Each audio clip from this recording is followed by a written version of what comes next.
Hello सारे के सारे मतलब बच्चे लोग, क्या आप सभी को मेरी आवाज आ रही है? Welcome to the session lecture 2 of our chapter structure of an atom. जल्दी से बता दो क्या सभी को मेरी आवाज आ रही है? एंड मैं दिखाई भी दे रही हूँ, जादू तो नहीं लग रही हूँ जो दिख नहीं रही हूँ। क्या आप सभी को मेरी आवाज भी आ रही है? इन द चैट बॉक्स जल्दी से गुड इवनिंग। क्या आप सभी को मेरी आवाज आ रही है? क्योंकि तुम्हें पता है मुझे मेरी आवाज नहीं आ रही है मेरे फोन में, है ना? सो तुम बता दो क्या आपको आ रही है? Hi good evening. यस तुम पे भरोसा करके स्टार्ट कर दूं क्लास? पक्का तुमसे भरोसा करके स्टार्ट कर दूं? चलो ठीक है, मुझे भी आ गई आवाज। समझ रहे हो, मतलब भरोसा तो था ही नहीं मुझे, था यार, मजाक कर रही हूँ। चलो भाई, तो हम स्टार्ट करते हैं आज का सेशन। आज क्या पढ़ने वाले हैं? Lecture 2 of our chapter structure of an atom. हम बेसिक कंसेप्ट खत्म कर चुके हैं। आई होप सो क्वेश्चन लगा रहे होगे आप लोग, है ना? अच्छे से मतलब ही बन जाना, ठीक है? हर चीज का मतलब पूछना और क्वेश्चन जरूर से लगा लेना। आज हमें करना है लेक्चर 2। इफ यू रिमेंबर मतलब इफ है ना? लेक्चर 2 में हम आज क्या पढ़ने वाले हैं? हमने लास्ट टाइम कैथोड रे का एक्सपेरिमेंट पढ़ा था। आज हम क्या पढ़ने वाले हैं? एनोड रे का एक्सपेरिमेंट, है ना? तो आज हम एनोड रेस का एक्सपेरिमेंट पढ़ेंगे, है ना?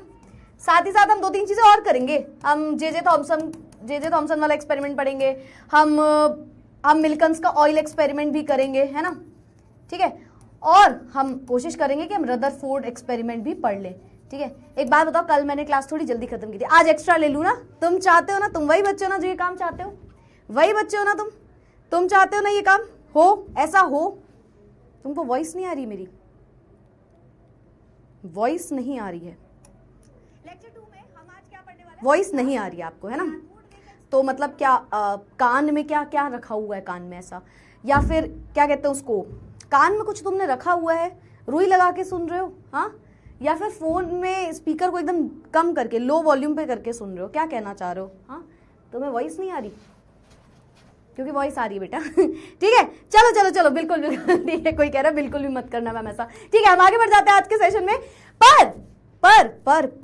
पर तुम्हारे बहुत निकल आया जब से तुम 11th में आओ बेटा। पर what is the charge to mass ratio? जो हमने पढ़ा था चार्ज टू मास रेशियो, जल्दी से बता दो ABCD में से कौन सा करेक्ट ऑप्शन है? पोल से मैंने भरोसा छोड़ दिया है, सच बताऊं तो। तुम पोल पे भरोसा मत करना, पोल जब तक क्रिएट होगा तब तक तुम्हारा आंसर आ चुका होगा, तो तुम आंसर दो, ठीक है? चलो, नहीं मतलब पोल में थोड़ा टाइम ज्यादा लग जाता है, तो बेटर देन दैट आप यहाँ पे आंसर दे दो। हाँ जी भाई, ABCD डी। ओके, सी, एक सी आया है। अब मैं सी वाले को क्या बोलूं? मतलब अब मैं कुछ बोलूंगी तो विवाद हो जाएगा वाला काम है। हाँ? नहीं है बेटा, सी ऑप्शन नहीं है। ठीक है, चलो, तो 2-3 अलग ऑप्शन आए हैं, ABCD सब आ रहे हैं, लेकिन मैक्सिमम स्टूडेंट्स ने जो आंसर दिया है वो है D, which is the right option. Of course D is the right answer. सब मुझे छोड़ के चले आते हैं, कोई नहीं है यहाँ पे। AC मैं तेज करूं, धीरे करूं, सारा काम मुझे खुद से करना पड़ता है, समझ रहे हो तुम लोग? दुनिया का सारा काम मेरे कंधों पे छोड़ के चले आते हैं लोग, ठीक है? चलो, ठीक है, हाँ, तो D is the right answer. 1.75 into 10 की पावर 11। अच्छा, कई जगह मैंने बताया था इसमें माइनस भी लिखा रहता है। ऑफ कोर्स इलेक्ट्रॉन का चार्ज टू मास रेशियो है, तो चलेगा। अच्छा, इसकी यूनिट लिख सकते हो जल्दी से? क्या आप इसकी यूनिट लिख सकते हो? वेरी गुड बेटा, डी सही आंसर है। किसी ने लिखा है मैम ABCD। वेरी गुड बेटा, वेरी गुड। बट यहाँ पे तो खत्म ही नहीं होते, आपको Z तक लिखना होता है बेटा, Z तक लिखना होता है, तो वहां तक लिखो, केवल ABCD मत लिखो अगर आपने लिखा है, ठीक है? और इधर इसके यूनिट कौन बताएगा मुझे? What will be the unit of this particular value? Very good. Sakshi ने बताया सबसे पहले, पता है? मैंने सब देख लिया, मैं बहरी नहीं हूं। Correct answer is D, coulomb per kilogram इसकी यूनिट होती है। 1.75 इंटू 10 की पावर 11, ठीक है? परफेक्ट। अब और क्वेश्चन भी है। Cathode rays are deflected by, क्योंकि लास्ट टाइम आप बोल रहे थे मैम लेक्चर समझ में आ गया मैम, थोड़ा और, तो मैंने सोचा क्वेश्चन के थ्रू देख लूं आपको कितना समझ में आया है। Cathode rays are deflected by, या आप बोलो डेविएटेड फ्रॉम। डेविएटेड किससे डेविएट होती है? Option A electric field, option B magnetic field, option C cathode, या option D both A and B. Cathode ray किससे डिफ्लेक्ट होती है? कूलम पर किलोग्राम ही तो लिखा है, पर kilogram. Charge to mass ratio तो कूलम पर किलोग्राम, ठीक है? चलो, electric field, magnetic field, cathode, या फिर बोथ ए एंड बी। मैंने बोला कैथोड रे, ये कैथोड रेज है हमारी, है ना? ये कैथोड रेज है, कैथोड से मतलब निकलती हुई ये रेज है, ठीक है, ऐसे निकल रही है भाई, ये मान लो रेज हमारी, ठीक है, ये परफोरेटेड था, ठीक है। तो ये अगर मैंने इसमें इलेक्ट्रिक फील्ड लगा दी या फिर मैग्नेटिक फील्ड लगा दी, किससे डेविएट होंगी? जल्दी से A B C D, very good very good very good, again all the right answers, D D, both A and B, ठीक है। इलेक्ट्रिक फील्ड में भी डेविएट होती है और मैग्नेटिक फील्ड में भी डेविएट होती है, ठीक है। मान लो मैंने इलेक्ट्रिक फील्ड रख दी होती है ना, पॉजिटिव नेगेटिव ऐसे प्लेट लगा दी होती, ठीक है, तो ये ऐसे जाते जाते डेविएट हो रही होती, ठीक है, डेविएट हो रही होती, they are deviated from electric field and magnetic field, ठीक है। कैथोड से नहीं डेविएट होती, कैथोड से तो आ रही है वो। चलो, to produce cathode rays we create, cathode ray जब हो रही होती है तो मतलब पूरे सेटअप में बेसिकली हम क्या करते हैं? ऑप्शन ए लो प्रेशर और हाई वोल्टेज रखते हैं, option B high pressure and low voltage रखते हैं, option C high pressure and high voltage रखते हैं, या फिर option D low pressure and low voltage रखते हैं। बताओ जल्दी से। कैथोड रेज जब हम पूरा एक्सपेरिमेंट, कैथोड रेज का जो एक्सपेरिमेंट है उसमें हम क्या यूज करते हैं? ज्यादा प्रेशर कम वोल्टेज, कम प्रेशर ज्यादा वोल्टेज, या ज्यादा प्रेशर ज्यादा वोल्टेज एंड या फिर कम प्रेशर कम voltage? A B C D. Very good यार, very good very good, perfect perfect. तो एकदम तुम लोग यार, तुम लोग मतलब तुम लोग, you guys are real love, मतलब कहते हैं ना तुम लोग लब हो, मेरा जिंदगी का लब तुम लोग, लॉब क्या बोलते हैं, लव बोलते हैं, ठीक है। तो you guys are absolutely correct, A is the right answer. कम प्रेशर रख देते हैं और ज्यादा वोल्टेज। अच्छा, तुम तो तापुर मैम के बच्चे हो, तुम थोड़ी इतना सा याद करके जाओगे, तुम थोड़ी इतना सा पढ़ के जाओगे, तुम तो ये भी पढ़ के जाओगे कितना प्रेशर और कितना वोल्टेज होता है। मतलबी बच्चे ऐसे थोड़ी, मतलबी ये जो तुम्हें यार, ये जो तुम्हें नाम मिला ना मतलबी, ये ऐसे ही नहीं दिया गया है, छोटा मोटा नाम नहीं है, ये बहुत बड़ा, भी तुम आगे चल के समझोगे इसको, इसका जो इमोशन है, जो प्यार है इसके पीछे, वो तुम जब अच्छे मार्क्स लाओगे तब समझोगे, समझे। लो प्रेशर हाई वोल्टेज है, कितना प्रेशर और कितना वोल्टेज होता है हमें तो ये भी पता था। हाँ जी भाई, A is the right answer, but हमें तो ये भी पता था ना कितना प्रेशर और कितना वोल्टेज होता है। क्या आप बता सकते हो? वेरी गुड भाई, वोल्टेज बता दिया, वोल्टेज बता दिया, pressure pressure pressure pressure, voltage सबने सही लिखा है, सबने 10,000। Very good, pressure very good very good, 10 की पावर -3, 10 की पावर -3 mm of Hg, है ना। Very good very good, perfect perfect perfect. क्या बोलूं, मतलब मैं तुम पे प्यार आ गया आज मुझे, आज पहली बार लगा तुम बहुत अच्छे इंसान हो सारे के सारे। अब ये तो मुझे लगता है 100% करेक्ट आने वाले हैं। बार बार मैम बता रही थी, fluorescent foil in cathode ray experiment is made up of silver sulphide, zinc sulphide, zinc sulphate, copper sulphide. A B C D, एक भी गलत आंसर आया ना पीट दूंगी मैं पीट दूंगी आज, एक भी गलत आंसर आया तो। ओ माय गॉड, आज एक भी गलत आंसर आना नहीं चाहिए, बता दे उसका। 10,000 is the right answer, very good. और 10 की power -3 is also the right answer. ये मुझे बहुत अच्छा लगता है, ये क्वेश्चन से ज्यादा आना चाहिए तुमको, है ना, है ना। वेरी गुड, सबका आंसर आ रहा है। फिर किसी ने सी लिख दिया यार, सी वाला सी है क्या? क्या कहना चाह रहे हो? मतलब सी वाला सी, मतलब सी वाला क्यूट है क्या, ये कह रही थी मैं। हर चीज को गलत वे में लेते हो तुम, इंसान गलत हो, मैं गलत नहीं हूं, मैं सही हूं, तुम इंसान गलत हो। इधर पे आ जाओ, B is the right answer, zinc sulphide. Zinc sulphide की फ्लोरोसेंट, इसको फ्लोरोसेंट फॉइल भी बोलते हैं, है ना, आपको याद होगा। और मैं कुछ और भी पूछने जा रही थी, क्या पूछना जा रही थी, हाँ, इसका एक एप्लीकेशन बताओ जल्दी से, चलो एक एप्लीकेशन बताओ, कहां पे यूज होता है ये, कहां पे ये यूज होता है? इन द चैट बॉक्स एक एप्लीकेशन इसका। B is the right answer, B is the right answer, perfect perfect, सबने करेक्ट आंसर दिया है। जल्दी से एप्लीकेशन बताओ यार, मुझे आगे भी बढ़ना है, मुझे आज बहुत, मुझे तो लाइफ में आगे तो बढ़ना ही है, ऑब्वियसली बात है बढ़ना है, बट स्लाइड्स में भी आगे बढ़ना है, ठीक है। B is the right answer, perfect perfect, very good very good very good, सबके सही आंसर। टेलीविजन में यूज होता है ये, क्या बात है, क्या बात है यार, क्या बात है, बहुत ही ज्यादा तुम लोग मतलब हमारे वी कैन से मतलबी बच्चे इज इक्वल्स टू होशियार बच्चे। वेरी गुड, खुशी हुई मोगैम्बो, नहीं मैं मोगैम्बो तो जैसी नहीं दिखती हूँ, मतलब ठीक है, मिस एक्सेप्शन खुश हुई, ठीक है, वेरी गुड। मिस एक्सेप्शन खुश हुई, ठीक है। चलो आज तुम लोगों ने मेरा दिल खुश कर दिया है, अब मैं तुम्हारी क्लास और अच्छी करूंगी, ठीक है। चलो आगे बढ़ते हैं हम। जोक्स अपार्ट, सारी चीजें क्लियर हो गई होंगी मेरे ख्याल से। और हमने कल कैथोड रे एक्सपेरिमेंट को काफी ज्यादा देर पढ़ा, मतलब मैंने कैथोड रे एक्सपेरिमेंट अपनी लाइफ में इतनी देर किसी को नहीं पढ़ाया जितनी देर तुम लोग को बताया, क्योंकि तुम लोग तो मेरे सबसे फेवरेट स्टूडेंट्स है ना। जोक्स अपार्ट, खैर कैथोड रे एक्सपेरिमेंट हम बहुत डिटेल में कल जान चुके हैं और मैम ने आपको बोला भी था कि बेटा कोशिश करना कि इसको एक बार रिवाइज करके आना, ताकि आपको एनोड रेज एक्सपेरिमेंट और अच्छे से समझ में आ जाए। ठीक है, अब यही चाह रहे थे ना, हम यही चाह रहे थे ना, वेरी गुड। चलो ठीक है, आगे बढ़ जाते हैं एनोड रेज में। बेटा डेयर इतनी जल्दी नहीं होगा। देखो अब तुमको मैंने पिछली बार टास्क क्या दिया था, 60% करेक्ट आंसर करने पे डेयर हो जाएगा। ऐसा कोई डेयर नहीं होता। डेयर होगा तुम्हें, मतलब तुम्हें जो कॉल ऑल करवानी है, इतने बड़े इंसान से तुम्हें बात करनी है ना, तो थोड़ा सा बड़ा काम करना पड़ेगा। एक दिन करेंगे, एक दिन ऐसा करते हैं। सुनो, रेडी हो तुम लोग? चलो ठीक है, अब तुम लोग बहुत दिन से मुझे मतलबी और ये सब बोल चुके हो ना, क्या कहते हैं गद्दार और ये सब। ठीक है, तुम अगर डेयर के लिए रेडी हो ना, अपन ना एक सेशन रखेंगे टेस्ट वाला, टेस्ट सेशन रखेंगे एमसीक्यूज का। ठीक है, मोस्ट प्रोबेबली संडे को। अब इस संडे नहीं, नेक्स्ट संडे भी हो सकता है या सैटरडे भी हो सकता है, जिस दिन आपकी क्लास नहीं होगी वो डिसाइड कर लेंगे एक बार। केवल 10 क्वेश्चन की, 10 या 15 क्वेश्चंस बेसिकली, मतलब 30 मिनट्स का सेशन। ठीक है, उस सेशन में कुछ आपकी कंडीशंस होंगी, मैं कंडीशंस दूंगी, सही कर लोगे ना तो पक्का जो डेयर बोलोगे। क्या तुम्हें एक्सेप्टेड है ये चीज? तुम डरना नहीं, फिर मुझसे मत कहना अगर ये सही है, एक्सेप्टेड है तो हम आगे बढ़ जाएं। पक्का वाला? नहीं सबको यार, तुम तो 3 लोगों को बोल रहे हो, मैं 10 टीचर्स को कॉल करूंगी, तुम पूरा बैलेंस में तुम्हारे ऊपर खत्म करूंगी। तुम रेडी हो ना? चलो ठीक है, बहुत डन आ रहा है ना, अब रुक जाओ तुम लोग।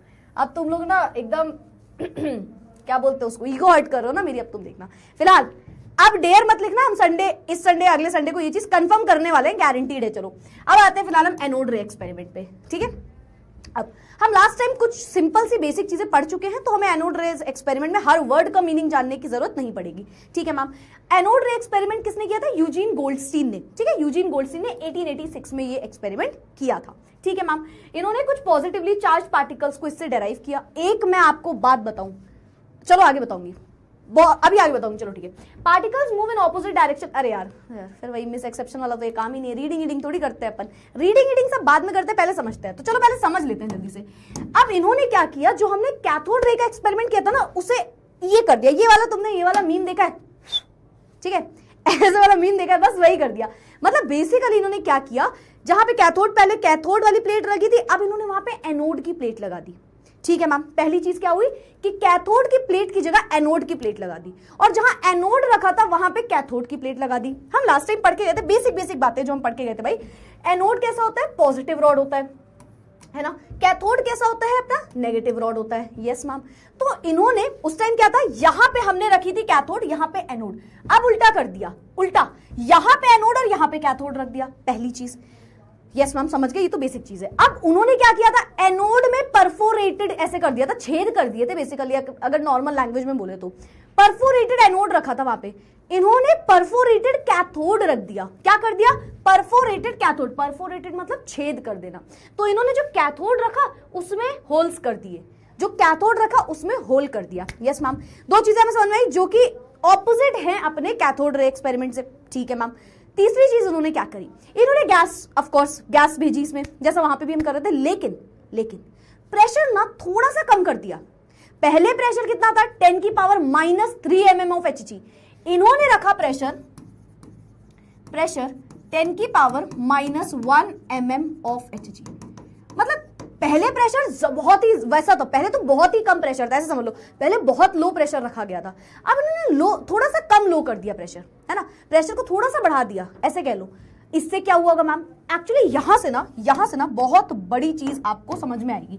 प्रेशर को इन्होंने थोड़ा सा बढ़ा दिया, इंक्रीज कर दिया प्रेशर। इन्होंने प्रेशर 10 की पावर -1 mm रख दिया, और कैथोड रे एक्सपेरिमेंट में प्रेशर था 10 की पावर -3 mm ऑफ Hg, है ना।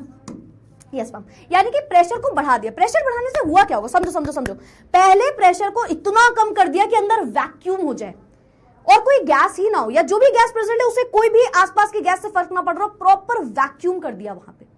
यहां पे वैक्यूम नहीं किया, हल्का सा प्रेशर को बढ़ा दिया, हल्का सा। ठीक है, एक क्वेश्चन मैं तब तक तुमसे और पूछती हूँ, चैट बॉक्स में बहुत सारी बातें आ रही है ना। मैम सुनो ना, रुक जाओ बेटा, सुनो ना सब करेंगे, सुनो ना सुन लो ना, अभी सुन लेंगे, रुक जाओ। मैम क्या बोलती है, जब पढ़ा रही हूँ तब चैट्स मत देखो, जब मैम बोले तुमसे चैट्स करो तभी करना। पहले मुझे क्वेश्चन का आंसर देना, क्या कैथोड रे को फर्क पड़ता था nature of the gas and साथ ही साथ अपने इलेक्ट्रोड से, मटेरियल ऑफ इलेक्ट्रोड, क्या कैथोड रे को इन दोनों में से किसी से फर्क पड़ता था? इफ यस तो किससे, और नहीं तो नहीं होगा फिर तो, ठीक है। फिलहाल यहाँ पे आ जाओ, प्रेशर को इतना mm ऑफ Hg रख दिया। अब आपके दिमाग में एक बात तो जरूर आई होगी कि ये प्रेशर का क्यों चेंजेस किए इन्होंने इतने, और इससे हुआ क्या होगा। तो समझना, ये पूरा एक्सपेरिमेंट हुआ, अब हमने भाई अपना बहुत ज्यादा वोल्ट जो प्रेशर, जो अपना बहुत ज्यादा वोल्टेज हम लोग प्रोवाइड कर रहे थे वो प्रोवाइड कर दिया, जैसे कि पिछली बार में करते। वेरी गुड, सबके आंसर नो आ रहे हैं, तो याद रखना ये पॉइंट, इससे रिलेटेड मैं एक पॉइंट आगे पढ़ाने वाली हूँ, ठीक है। चलो खैर वापस आते हैं। अभी मैम ने वापस से क्या क्या बोला सारी चीज समझते हैं। कैथोड की जगह एनोड की रॉड, एनोड की जगह कैथोड की रॉड, एनोड की जगह कैथोड में परफोरेटेड कर दिया, यानी कि होल्स कर दिए, ठीक है मैम। फिर उसके बाद इन्होंने प्रेशर को थोड़ा सा बढ़ा दिया, 10 की पावर -1 mm ऑफ Hg रख दिया, यस मैम, और उन्होंने कुछ वोल्ट अपना यहाँ पे कुछ वोल्ट ऑफ करंट प्रोवाइड किया, ठीक है। अब हाई वोल्टेज तो हाई एकदम वैसे ही वेरी हाई वोल्टेज, ठीक है। अब इसमें क्या हुआ, ये गैस के पार्टिकल से हमें कुछ देखने को मिला। क्या मिला मैम, ये गैस के पार्टिकल्स थे, ये अपने गैस के पार्टिकल्स है सपोज, ठीक है, गैस मॉलिक्यूल्स, ये अपने गैस मॉलिक्यूल्स है, ठीक। अब जैसे ही हमने बहुत हाई वोल्टेज पास किया तो इस प्रेशर में हमने कुछ प्रेशर रखा, इतने प्रेशर में ये देखा गया कि ये जो अपने गैस के पार्टिकल है इससे इलेक्ट्रॉन बाहर आ गया, इलेक्ट्रॉन निकल के बाहर आ रहा है, कूद के बाहर आ रहा है इलेक्ट्रॉन, कूद के इलेक्ट्रॉन बाहर आ रहा है, समझ रहे हो। वापस से क्या बोला मैम ने, हमने प्रेशर को थोड़ा सा बढ़ाया तो क्या हुआ, उसकी वजह से गैस आयनाइज हो गई हमारी, हमने ये जो काम किया हमारी गैस आयनाइज हुई, यानी कि इतने हाई वोल्टेज में और इस प्रेशर में गैस के पार्टिकल से इलेक्ट्रॉन बाहर निकलने लगा, गैस के पार्टिकल से इलेक्ट्रॉन बाहर निकला। अगर गैस के पार्टिकल से इलेक्ट्रॉन बाहर निकल गया तो गैस में बचा क्या, सोचो, एक गैस का पार्टिकल है, उससे इलेक्ट्रॉन जो है वो बाहर निकल गया, तो इसके अंदर क्या बचा, इसके अंदर मैम प्रोटॉन बचा जिसपे पॉजिटिव चार्ज होता है ना, जिसपे पॉजिटिव चार्ज होता है। अच्छा ये भी याद रखना, इन्होंने प्रोटॉन वर्ड वगैरह यूज नहीं किया तो हम मत ना ही लिखें तो अच्छा है, पॉजिटिव चार्ज बचा, यू कैन से पॉजिटिव चार्ज बचा, ठीक। वापस से इतने हाई वोल्टेज पे, इतने प्रेशर पे 10 की पावर -1 mm ऑफ Hg में क्या हुआ, जो गैस के पार्टिकल थे वो एकदम वाइब्रेट हो रहे हैं, उससे इलेक्ट्रॉन बाहर निकलता जा रहा है, इलेक्ट्रॉन बाहर निकल रहा है, वो पॉजिटिवली चार्ज हो रहा है, और पॉजिटिव किसकी तरफ जाएगा, नेगेटिव की तरफ जाएगा मैम, वेरी सिंपल, पॉजिटिव वाले तो नेगेटिव की तरफ मूव करेंगे, तो जो पॉजिटिव चार्ज गैस आयंस थे वो मूव करे एनोड की तरफ, ठीक है। पॉजिटिव वाले जो अपने हैं वो मूव करेंगे एनोड की तरफ। मैम कैसे दिखा कि वो एनोड की तरफ, सॉरी कैथोड की तरफ। पॉजिटिव वाले जो हैं वो मूव करेंगे कैथोड की तरफ, ठीक है। मैम कैसे पता चला हुआ कैथोड की तरफ मूव किया, क्योंकि हमने अगेन फ्लोरोसेंट फॉइल रख दी जो की थी अपनी जिंक सल्फाइड की। इस बार फ्लोरोसेंट फॉइल की भी पोजीशन चेंज करी, पहले कैथोड की तरफ रखी थी, पिछली बार हमने क्या किया था, एनोड की तरफ रखी थी, मतलब पॉजिटिव की तरफ रखी थी, और इस बार कैथोड की तरफ रख दी।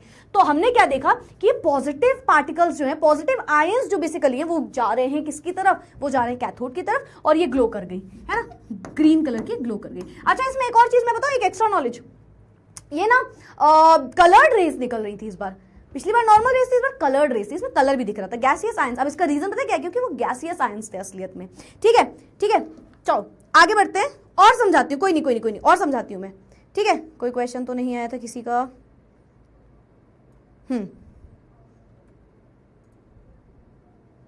चलो परफेक्ट। यहाँ पे वापस आते हैं, सुनना। तो हुआ क्या, हम वापस से एक बार इसको थोड़ा सा इसका ओवरव्यू लेते हैं। हमने क्या किया इस बार, सारी चीजें सेटअप में लगा दी, उसमें हम बात नहीं करेंगे, हम कैथोड रेज में बहुत अच्छे से बात कर चुके हैं, ठीक है। फिर उसके बाद मैंने ये भी बता दिया, प्लेट्स वगैरह चेंज कर दी, इधर उधर कर दी। हुआ क्या, गैस के आयंस, गैस के पार्टिकल्स थे, गैस के पार्टिकल जैसे इतना हाई वोल्टेज गया, गैस के पार्टिकल्स ऐसे करे और उससे इलेक्ट्रॉन बाहर निकला। पता है यहाँ पे भी कैथोड रेज हो रही होती हैं, बहुत कम अमाउंट में हो रही थी, पर कैथोड रेज यहाँ पे भी प्रोड्यूस हो रही होती है, क्योंकि जो इलेक्ट्रॉन निकल रहा है वो जा रहा होगा एनोड की तरफ, बट इन्होंने उस साइड कोई फॉइल वगैरह नहीं लगाई, उधर साइड लगा दी।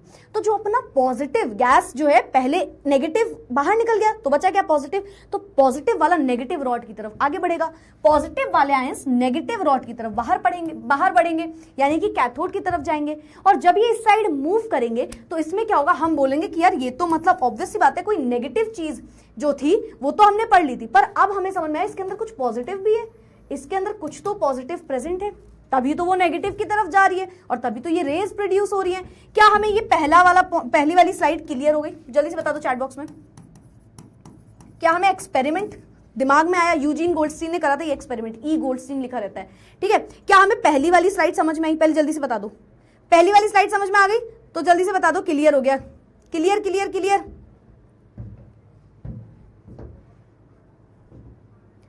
क्लियर, परफेक्टली क्लियर,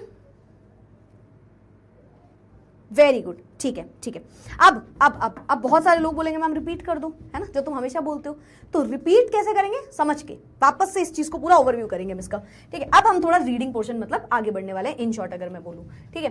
तो भाई यहाँ पे आ जाते हैं, पहले तो यूजीन गोल्डस्टीन थे, सबसे पहले क्या है, यूजीन गोल्डस्टीन है।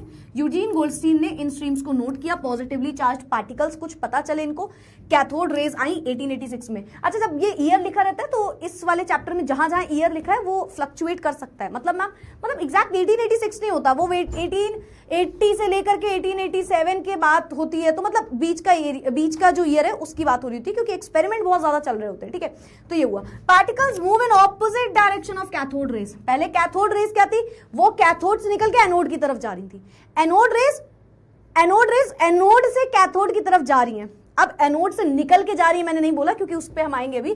These are called canal rays, इनका नाम रख दिया गया canal rays, because they passed through the holes, है ना, चैनल से पास कर रहे हैं और कैनल की तरह पास कर रहे हैं, है ना। तो canal raise negatively charge negative electrodes की तरफ मूव कर रहे हैं, और नेगेटिव की तरफ मूव कर रहे हैं तो सिंपल है, मतलब इसमें कुछ पॉजिटिव भी रहा होगा। यस मैम, यहां तक तो बात हमारी क्लियर है ना, यहां तक की बात तो क्लियर है। अब मैम एक्सपेरिमेंट के बारे में और बताइए आप। Number 1, unlike cathode rays, mass of positively charged particles depend on the nature of cathode ray tube. Note करिए, number 1 point. Number 2, they are simply gaseous charged ion, है ना। Charge to mass ratio depends on the gas, very very very important point, ठीक है, very important point. अब तुम confuse हो गए, चलो मैं तुमको समझाती हूँ जल्दी से। सबसे इंपॉर्टेंट पॉइंट है यहाँ पे ये, हम समझ गए, ये तो बहुत ऑब्वियस है कि वो पॉजिटिवली चार्ज होंगे तो नेगेटिव की तरफ जा रहे होंगे, ये सब तो आप समझ गए होंगे। एक बड़ा इंपॉर्टेंट पॉइंट यहाँ पे क्या आता है, चार्ज टू मास रेशियो हमने निकाला था इलेक्ट्रॉन के लिए, कोई भी गैस ले लो, कोई भी मटेरियल ऑफ इलेक्ट्रोड ले लो, चार्ज टू मास रेशियो वहां पे सिमिलर आ रहा था। कैथोड रेज में चार्ज टू मास रेशियो यानी कि चार्ज अपॉन मास रेशियो जब हम निकाल रहे थे वो सिमिलर आ रहा था हर बार, चाहे हम कोई भी गैस रख दे, चाहे हम कोई भी मटेरियल ऑफ इलेक्ट्रोड ले ले, यानी कि वो उन दोनों पे इंडिपेंडेंट था, जैसा हम पढ़ के गए थे, ठीक है। यस मैम, यहां पे कुछ अलग देखने को मिला। क्या देखने को मिला? यहां पे हमने देखा कि जब चार्ज टू मास रेशियो निकाल रहे हैं, सपोज मैंने हाइड्रोजन गैस ली तो कुछ और आंसर आ रहा है, फिर मैंने हीलियम गैस रखी कोई और आंसर आ रहा है, फिर मैंने नियॉन गैस रखी कोई और आंसर आ रहा है, यानी कि हर बार गैस के चेंज करने पे चार्ज टू मास रेशियो बदलता जा रहा है। रीजन सोचो इसका क्या हो सकता है। कैथोड रेज कैथोड से निकल रही थी, yes ma'am. Anode rays ma'am anode से निकल रही होगी, अगर तुमने ये कहीं पे लिख दिया तो तुम गलत हो। Anode rays are not produced by anode, ठीक है। एनोड रेज एनोड से नहीं बनती हैं, ये याद रखना। कैथोड रेज तो कैथोड से बनती है, वो कैथोड से नहीं, कैथोड की प्लेट ऐसे वाइब्रेट हुआ, उससे नेगेटिव रेज आगे निकली, वो सही था। बट एनोड की एनोड रेज जो हम पढ़ रहे हैं वो एनोड से नहीं निकलती है। वो कहां से बनती है, कहां से ओरिजिन होता है, उसका ओरिजिन क्या है, उसका ओरिजिन है, सोर्स ऑफ ओरिजिन उसका जो है वो है गैसियस आयंस। क्या बताया था मैम ने अभी मैंने क्या बोला, ये गैस के पार्टिकल्स थे, इससे इलेक्ट्रॉन बाहर निकल रहा था और ये जो पॉजिटिव आयन में कन्वर्ट हो रहा था वो जा रहा था कैथोड की तरफ। यानी कि अगर हमने गैस बदल दी, अब जैसे हाइड्रोजन है, हाइड्रोजन छोटा सा, हाइड्रोजन का पार्टिकल का साइज छोटा होता है ना, तो उसमें पॉजिटिव चार्ज बहुत ज्यादा है ना। फिर अगर हमने नियॉन ले लिया, नियॉन में क्या होगा, नियॉन का साइज बढ़ गया, नियॉन का साइज बढ़ गया तो उसमें कम पॉजिटिव चार्ज होगा, है ना। तो charge to mass ratio gas के बदलने पे अलग हो जाएगा। भाई मास बढ़ गया, नियॉन का मास बढ़ गया, तो charge to mass ratio change होता रहता है एनोड में, यानी कि ये डिपेंड करता है नेचर ऑफ गैस पे, जो कि वहां पे नहीं कर रहा था। मैम वहां पे क्यों नहीं कर रहा था? क्योंकि वहां पे हम इतने लो प्रेशर में ले गए थे, एकदम वैक्यूम क्रिएट कर दिया था हमने। तो कौन सी गैस रख रहे हो कोई फर्क नहीं पड़ रहा था, रॉड से इलेक्ट्रॉन निकल रहे थे, और रॉड कोई सी भी लो, इलेक्ट्रॉन तो उससे निकलेंगे ही निकलेंगे, तो वहां पे दोनों से फर्क नहीं पड़ रहा था। लेकिन जब हम एनोड रेज की बात करते हैं, यहाँ पे गैस पार्टिकल्स ही है जो पॉजिटिव में कन्वर्ट होके जाते हैं कैथोड की तरफ, और इसी वजह से यहाँ पे अगर हम गैस बदल दे तो हम बोलेंगे कि गैस चेंज करने पे चार्ज टू मास रेशियो बदल जाएगा, यानी कि anode rays depend on the nature of the gas. पहला पॉइंट है, बहुत ही इंपॉर्टेंट पॉइंट है। क्या हमें समझ में आ गया? क्या हमारे मतलबी बच्चों को इसका मतलब समझ में आ गया? जल्दी से बताना। तो हमने बोला था charge to mass ratio of the particles depend on the gas from which these originate, यानी कि कौन सी गैस से वो आ रहे हैं। कोई पूछे क्या ओरिजिन है, आपको मैंने लास्ट टाइम बताया था, इसका डिफरेंस पूछ लेता है बहुत बार, है ना, एनोड रेज और कैथोड रेज में। ये पॉइंट जरूर लिख के आना, सब लिख के आएंगे। एनोड रेज एनोड से आती हैं, कैथोड रेज कैथोड से आती हैं, पर तुम लिख के आना they do not, number cathode rays में they do not depend on the nature of gas, but anode rays depend on the nature of the gas. ठीक है, बिकॉज उनका ओरिजिन क्या है? गैस है। गैस आयनाइज होके ही पॉजिटिव पार्टिकल बना रही है, और इनफैक्ट यही एक रीजन था कि यहां से प्रोटॉन की डिस्कवरी नहीं हो पाई थी। यहां से प्रोटॉन नहीं पता चला था, क्योंकि वो तो गैस का ही पॉजिटिव पार्टिकल है जो आगे जा रहा है। ठीक है, तो यस, तो unlike cathode rays, mass of positively charged particle depends upon the nature of the gas present in the cathode ray tube, उसको फर्क पड़ेगा, और इसी वजह से उसका चार्ज टू मास रेशियो भी जो आएगा वो चेंज होगा, फ्लक्चुएट होगा depending on the gas that you have used in the experiment. क्या हमें ये बात समझ में आई? मैं वापस एक्सप्लेन कर दूं? क्या क्लियर हुई है? वापस एक्सप्लेन करना पड़ेगा, है ना। Chemistry is complicated, so are you बच्चा, सो आर यू। सब कॉम्प्लिकेटेड है दुनिया में। तुम खुद से सोचो, कभी ऐसा हुआ है तुम्हारे साथ, यार आज ना चिप्स खाने का मन हो रहा है, हाँ, या फिर पिज्जा खाने का मन हो रहा है, फिर पिज्जा खाते ही यार पेस्ट्री भी मन हो रहा है, मीठे का भी मन हो गया। Everything is complicated. तुम्हारे मूड स्विंग्स हो रहे हैं, तुम भी कॉम्प्लिकेटेड बातें बोल रहे हो, सब कॉम्प्लिकेटेड है दुनिया में, है ना। ओनली डिपेंड्स तुम्हारे सामने कौन बैठा है, तुम्हें कैसे डील कर रहा है। सपोज तुमने बोला पिज्जा के बाद यार पेस्ट्री का मन, उसने बोला हाँ यार why not, I will order it for you, तो मतलब वो संभाल लेगा। सिमिलरली तुम्हारे सामने मैम है, मैम संभाल लेंगी, तुम्हें भी साथ देना है बस थोड़ा सा, सब समझ जाएगा। सारी कॉम्प्लिकेटेड चीजें मिलके हम आसान कर देंगे। ठीक है, चलो, These are simply the positive charged gaseous ions, कोई मतलब नहीं, आप समझ ही गए होंगे, बेसिक पॉइंट है। Some of the positively charged particles carry a multiple of the fundamental unit of electrical charge। जो मैंने आपको बताया उसमें नेगेटिव चार्ज भी निकल के बाहर जा रहा होगा। The behavior of these particles in the magnetic and electrical field is opposite that observed in the electron or cathode rays। क्या मतलब है मैम इसका? चलो समझते हैं। ठीक है, मान लो मैंने पहले कैथोड, चलो यहाँ पे लिख देती हूँ, एक साइड मैं करूंगी कैथोड रे का एक्सपेरिमेंट, ठीक है, और एक साइड मैं करूंगी एनोड रे का एक्सपेरिमेंट। ठीक है, हम दो एक्सपेरिमेंट परफॉर्म करने जा रहे हैं, मतलब दोनों में फील्ड का वो देख रहे हैं हम। तो यहां पे हमने रखा पॉजिटिव रॉड और नेगेटिव रॉड, है ना, नेगेटिव रॉड। ठीक है, और ये हमारा कैथोड की प्लेट थी, कैथोड, ठीक है, और ये हमारी एनोड। ठीक है, ये एनोड है, एनोड। ठीक, ये कैथोड रे एक्सपेरिमेंट है। एनोड रे एक्सपेरिमेंट में क्या होगा, यहां पे हमने एनोड रख दी, सॉरी, यहां पे हमने एनोड रख दी, और यहां पे हमने कैथोड रख दी। ठीक है, ये है कैथोड इस बार, और ये है एनोड। ठीक है, अब हम सभी को पता है यार, मैं वैसे लिख दे रही हूं बट आई होप सो हम सभी को पता है ये चीज कि जो अपनी कैथोड होती है वो नेगेटिव रॉड होती है, एनोड पॉजिटिव रॉड होती है। ये नेगेटिव, सॉरी, ये पॉजिटिव रॉड, ये नेगेटिव रॉड। ठीक है, तो हमने ये रख दिया, दोनों में इलेक्ट्रिक फील्ड लगा दी, है ना, इलेक्ट्रिक फील्ड लगा दी, ये पॉजिटिव है और ये नेगेटिव है। ठीक है, तो ये इलेक्ट्रिक फील्ड लगा दी। अब कैथोड रेज क्या करेंगे, ये देखो, कैथोड रेज देखना क्या करेंगे, कैथोड से निकल रहे होंगे, ऐसे निकल रहे हैं, ऐसे निकल रहे हैं कैथोड रेज, और पॉजिटिव की तरफ डेविएट हो जाएंगे, है ना, ऐसे। डेविएशन कुछ ऐसा दिखा हमें। ये क्यों दिखा मैम, ये क्यों दिखा, अरे नेगेटिव रॉड है ना, तो जब आपने इलेक्ट्रिक फील्ड लगाई, जब आपने इलेक्ट्रिक फील्ड लगाई, इलेक्ट्रिक फील्ड में ये किसकी तरफ झुकाव होगा, इसका पॉजिटिव की तरफ। इसका इलेक्ट्रिक फील्ड में किसकी तरफ झुकाव होगा, पॉजिटिव की तरफ। वापस से, जब हमने कैथोड रे एक्सपेरिमेंट में इलेक्ट्रिक फील्ड लगाई, तो इलेक्ट्रिक फील्ड में एक पॉजिटिव है एक नेगेटिव है, तो कैथोड रेज नेगेटिव है तो वो पॉजिटिव की तरफ अपना डिफ्लेक्शन दिखा रही है, डेविएशन दिखा रही है, deviation in the positive side, है ना। और एनोड रेज गैसियस आयंस, मैं एनोड से निकाल के नहीं दिखाऊंगी, ये गैसियस आयंस हैं जिनमें पॉजिटिव चार्ज आ गया होगा, इलेक्ट्रॉन इनसे बाहर भाग गया और इससे इलेक्ट्रॉन इससे रेज निकलेगी। इससे जो रेज निकलेगी वो पता है कहां जा रही है, ये रेज है और ये ऐसे चल रही यहां पे आ रही है, इधर पे। यानी कि इनका झुकाव किसकी तरफ है, इनका झुकाव नेगेटिव की तरफ है। तो आप देख रहे हो इसका जो डेविएशन है, जो डेविएशन है दोनों में, डेविएशन है इन इलेक्ट्रिक फील्ड, साथ ही साथ आप अगर मैग्नेटिक फील्ड लगाओगे तो भी, एक साउथ और नॉर्थ है तो अगर एक बार नॉर्थ में जा रही है तो दूसरी बार साउथ में जाएगी। And magnetic field is opposite to each other, एक दूसरे से उल्टा जाएंगी, एक दूसरे से उल्टा जाएंगी, एक दूसरे से उल्टा जाएंगी। ठीक है, समझ में आया, समझ में आया। इलेक्ट्रिक फील्ड रख दो, इलेक्ट्रिक फील्ड में क्या, एक पॉजिटिव है एक नेगेटिव है, तो हमारी ये कैथोड रेज जा रही है जा रही है जा रही है, नेगेटिव की तरफ झुक गई। ये कैथोड रेज जा रही है नेगेटिव की तरफ झुक गई।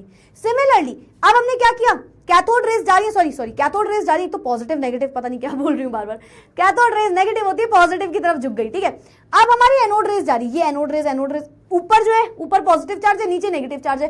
एनोड रेज में क्या होता है, एनोड रेज में ऑफ कोर्स पॉजिटिव चार्ज वाली रेज होती है, तो जा रही नेगेटिव की तरफ घूम जाएंगी, नेगेटिव की तरफ घूम जाएंगी। तो दोनों में ऑपोजिट डेविएशन हुआ। लेकिन अगर आपसे मैं पूछूं कि दोनों में क्या इलेक्ट्रिक फील्ड और मैग्नेटिक फील्ड में डेविएशन होता है, तो आप लिखोगे यस डेविएशन दोनों में होता है। कैसा डेविएशन होता है, एक दूसरे से ऑपोजिट डेविएशन होता है, बस ये याद रखना। ठीक है, तो अगर आपसे कोई पूछ रहा है कि in cathode rays and anode rays the deviation takes place in the electrical and magnetic field, you will say yes it is true, दोनों में ही मैग्नेटिक फील्ड में और इलेक्ट्रिक फील्ड में डेविएशन होता है, बस डेविएशन जो है वो एक दूसरे के ऑपोजिट साइड हो रहा होता है। ठीक है, क्या हमें ये वाला पॉइंट क्लियर हुआ, क्या हमें ये वाला पॉइंट भी क्लियर हुआ, क्या हमें ये वाला पॉइंट भी क्लियर हुआ, जल्दी से बता दो मैम। एनोड रेज एक्सपेरिमेंट में जो भी डेविएशन हो रही है वो पॉजिटिव रेज ही है। हाँ बेटा, हाँ देखो गैस है, ये गैस का पार्टिकल है, ये गैस का पार्टिकल है। ठीक है, दिस इज गैस पार्टिकल, इससे इलेक्ट्रॉन निकाल दो बाहर तो इसको पॉजिटिव चार्ज मिल जाएगा, तो पॉजिटिव रेज ही है, जो रेज है वो पॉजिटिव है, बस वो एनोड से ओरिजिन नहीं हो रही, मतलब एनोड प्लेट से नहीं निकल रही है, वो गैस से निकल रही है। ठीक है, किसने पूछा था मुझे, वासुदा।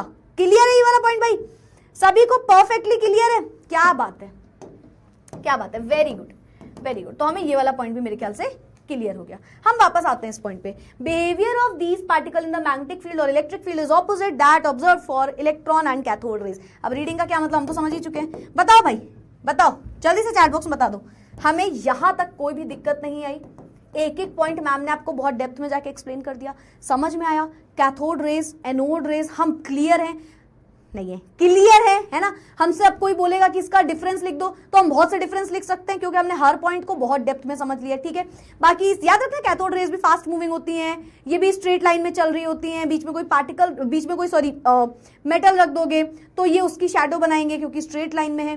अच्छा एक और चीज होता है, एक और चीज समझना, जब हम कैथोड रेज की बात करते हैं ना, कैथोड रेज में अगर आप कोई व्हील रख दो, छोटे छोटे से, आप टायर मत रख देना उठा के, मतलब कि कार का टायर रख दिया, छोटा सा व्हील, एकदम हल्का सा छोटा सा व्हील रख दो, पंखा टाइप का लगा दो, तो कैथोड रेज जाएंगी ना तो वो पंखा मूव करेगा, वो फैन मूव करने लग जाता है। पता है क्यों, क्यों? अच्छा मुझे एक बात बताओ, नॉर्मल फैन है, नॉर्मल फैन है, ठीक है, वो मूव कब करता है मैम, जब उसमें चार्ज आता है तभी तो वो मूव करता है, अभी तो पंखा चल रहा है ना, करंट जब हम फ्लो करवा रहे हैं, इलेक्ट्रॉन का फ्लो हो रहा है और पंखा मूव कर रहा है, फैन मूव कर रहा है। मैंने एक छोटा सा फैन लाके रख दिया, तो मैं उसे फूक मारोगे तो तुम्हें पता है ना वो थोड़ा सा घूमता है ना, होता है। तो तुमने फूक मार के क्या किया, तुमने गैस के पार्टिकल्स उसको दिए ऐसे ऑक्सीजन, और वो पार्टिकल उसमें लड़े और वो मूव किया। यानी कि अगर हम कैथोड रेज जब एक्सपेरिमेंट कर रहे हैं तो बीच में अगर हम कोई फैन लगा दे छोटे छोटे से तो वो भी घूमने लग जाता है। क्यों? तो यहीं से एक्चुअली पता चला था इलेक्ट्रॉन के बारे में कि कैथोड रेज कोई रेज नहीं है, उसमें कोई पार्टिकल भी प्रेजेंट है जो हिट कर रहा है उस फैन को, जिसकी वजह से वो फैन मूव कर रहा है ना। जैसे मैं आपको बताती हूँ, एक्सपेरिमेंट बीच में रुकता नहीं है, एक्सपेरिमेंट में बहुत सी चीजें पता चलती जाती हैं। ठीक है, तो एनोड रेज और कैथोड रेज में ये भी था कि पार्टिकल भी प्रेजेंट था जिसकी वजह से कोई यू कैन से मोशन हो रहा था, काइनेटिक एनर्जी मिल रही थी। ठीक है, खैर चलो, मेरे ख्याल से हमें कैथोड रेज और एनोड रेज में अब कभी कोई दिक्कत नहीं आएगी। क्या हम सभी को परफेक्टली क्लियर है? मैं आगे बढ़ जाऊं मैम, लो प्रेशर रखें अगर तो दे दो आंसर प्लीज। क्या जाएगा आपका प्लीज? अच्छा क्या क्या जाएगा आपका, मुझे क्या जाए, कुछ नहीं जाएगा, बता रही हूँ यार सिमरन, ऐसे कौन ब्लैकमेल करके कौन पूछता है? तुम्हारा क्या आ जाएगा बताओ जल्दी से। हाँ बता रही हूँ यार, डरा वरा के मत पूछा करो। अगर आप बहुत लो प्रेशर कर दोगे तो ये कहानी नहीं होगी, क्योंकि एनोड की प्लेट से वो देखो कैथोड से इलेक्ट्रॉन कूद के बाहर निकल रहा है, पॉजिटिव चार्ज कूद के बाहर नहीं निकल सकता। अब हम 1800s की सेंचुरीज की बात करें तो हमें शायद ये चीज नहीं समझ में आए, लेकिन आज आपको ये चीज पता है, इलेक्ट्रॉन एटम के बाहर होता है तो इलेक्ट्रॉन तो कूद के आ जाएगा, बट जो प्रोटॉन है वो अंदर बैठा है, न्यूक्लियस बैठे, प्रोटॉन को बाहर नहीं निकाल सकते। तो इस वजह से ये कहानी होती है, ठीक है। तो अगर अब तुम्हें मैंने बताया कि बेटा इन्होंने प्रेशर 10 की पावर -1 mm ऑफ Hg रखा, क्या तुम्हें लगता है इन्होंने 10 की पावर -3 से नहीं किया होगा ये एक्सपेरिमेंट? करके देखा होगा, बट उन्हें ये नहीं दिखा होगा। फिर उन्होंने प्रेशर को थोड़ा बढ़ा के देखा, समझ रहे हो, क्योंकि एनोड जो रॉड है उससे इलेक्ट्रॉन नहीं, उससे प्रोटॉन नहीं निकल सकता। इलेक्ट्रॉन तो कैथोड से निकल सकता है क्योंकि इलेक्ट्रॉन बाहर होता है, वो मेटल से बाहर निकल सकता है इजीली, बेसिकली कह सकते हैं ना, बट उसमें नहीं होगा, ठीक है। चलो मैम वो इंस्टा की फोटो बढ़िया थी, क्या बात है बेटा, क्या बात है, क्या बात है, बस तुम इंस्टा की फोटोज देखो, अच्छा काम कर रहे हो तुम लोग, सही है, देखते रहो इंस्टाग्राम फोटोज वगैरह, है ना। कभी तुम ऐसी फोटोज पे कमेंट क्यों नहीं करते हो, मैम ये आप फोटो लगाए हो बड़ी अच्छी लगा के आते हो, क्यों नहीं कहते तुम? हाँ, क्योंकि तुम्हारा मन ही नहीं लगता यहाँ पे, तुम्हारा मन है ही नहीं पढ़ाई में। मिलिकन्स ऑयल ड्रॉप एक्सपेरिमेंट, ये एक ऐसा एक्सपेरिमेंट है ना जो थोड़ा सा तुम्हारा सर भी घुमाएगा। ये एक ऐसा एक्सपेरिमेंट है जो काफी अच्छा एक्सपेरिमेंट माना गया, क्यों? क्योंकि इससे बहुत बड़ी चीज निकल के आई। हमने चार्ज टू मास रेशियो पढ़ लिया, हमने सब पढ़ लिया। अगर मैं तुमसे पूछूं चार्ज ऑन इलेक्ट्रॉन क्या होता है तो क्या आंसर दोगे? अब बहुत सारे आंसर बोलते हैं -1, बहुत सारे लोग बोलते हैं -1, बट वो रिलेटिव चार्ज होता है बेटा इलेक्ट्रॉन का। व्हेन आई से इलेक्ट्रॉन इज नेगेटिवली चार्ज और -1 चार्ज है इलेक्ट्रॉन का, तो वो रिलेटिव चार्ज है इलेक्ट्रॉन का। किससे रिलेट करके मैम? प्रोटॉन से। अगर मैं बोलूं चार्ज कितना होता है इलेक्ट्रॉन का, तो आज के टाइम में हमें बहुत इजीली हम बोलते हैं, बहुत इजीली मतलब आई होप सो आप बोल सकते हो इजीली कि 1.6 × 10 की पावर -19 कूलम। बट ये 1.6 × 10 की पावर -19 कहां से आया? मिलिकन ने दिया, ठीक है, रॉबर्ट ए मिलिकन। मिलिकन्स ने ऑयल एक्सपेरिमेंट परफॉर्म करके हमें चार्ज बताया इलेक्ट्रॉन का। तो सिंपल सी आपको एक लाइन भी लिखनी है, चार्ज ऑन इलेक्ट्रॉन डिस्कवर किया इन्होंने, ठीक है। The Millikan's oil drop experiment conducted by Robert Millikan in 1900s, है ना। अब अगेन इसका ये मतलब नहीं एग्जैक्ट 1900 वाले ईयर में इन्होंने बता दिया था, नहीं, ये एक्सपेरिमेंट काफी दिनों से चल रहा होगा, काफी सालों से चल रहा होगा। 1900 में आके यू कैन से हम बात करेंगे इसकी। Was a crucial experiment that actually determined क्या डिटरमाइन किया? बहुत बड़ी चीज डिटरमाइन करी, charge on a single electron. एक इलेक्ट्रॉन का चार्ज कितना है ये हमें रॉबर्ट ए मिलिकन ने बताया। Charge on the electron, charge on the electron, very very very very very important point. By observing the motion of tiny oil droplets, छोटे छोटे ऑयल ड्रॉपलेट्स से इलेक्ट्रिक फील्ड में Millikan was able to calculate. चलो ठीक है, हो गया मेरा, इससे ज्यादा रीडिंग नहीं हो पाती है जब तक समझाओ ना।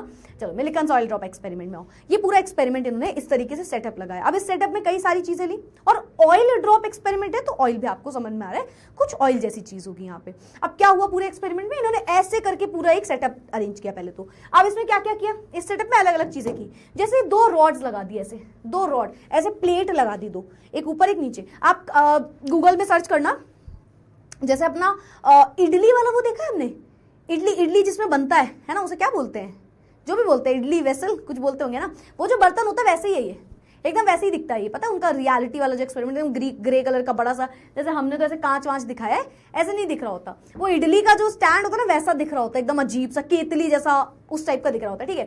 तो उन्होंने उसमें अंदर बहुत सी चीजें करी, 1-2 प्लेट लगाई पहले तो, जैसे इडली की प्लेट्स रख देते हो तुम, एक सबसे नीचे एक ऊपर, तो एक पॉजिटिवली चार्ज है एक नेगेटिवली चार्ज है, और इसको ऐसे ही बोल सकते हो, इनको एक बैटरी से कनेक्ट कर दिया जिसमें एक तरफ पॉजिटिव चार्ज दिया, एक तरफ नेगेटिव चार्ज दिया, ठीक है। तो ऊपर वाला पॉजिटिव प्लेट रखी और नीचे वाली नेगेटिव प्लेट रखी, या तो ऐसे बोलो या तो बोलो ऐसे एक बैटरी से कनेक्ट किया इसे, ठीक है, और इसे बैटरी से कनेक्ट किया, और यहां से हम वोल्ट वगैरह यू कैन से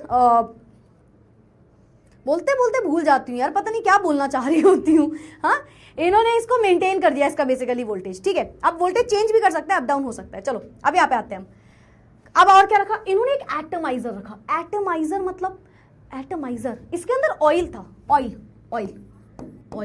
तो मैम ऑयल की बॉटल है, उससे स्प्रे करना है। इन्होंने क्या किया, ऐसे एटमाइजर का, ऐसे स्प्रे करोगे तो ऑयल अंदर जाएगा। तो मैम स्प्रे ही नाम रख देते ना, इतना क्या एटमाइजर, क्यों?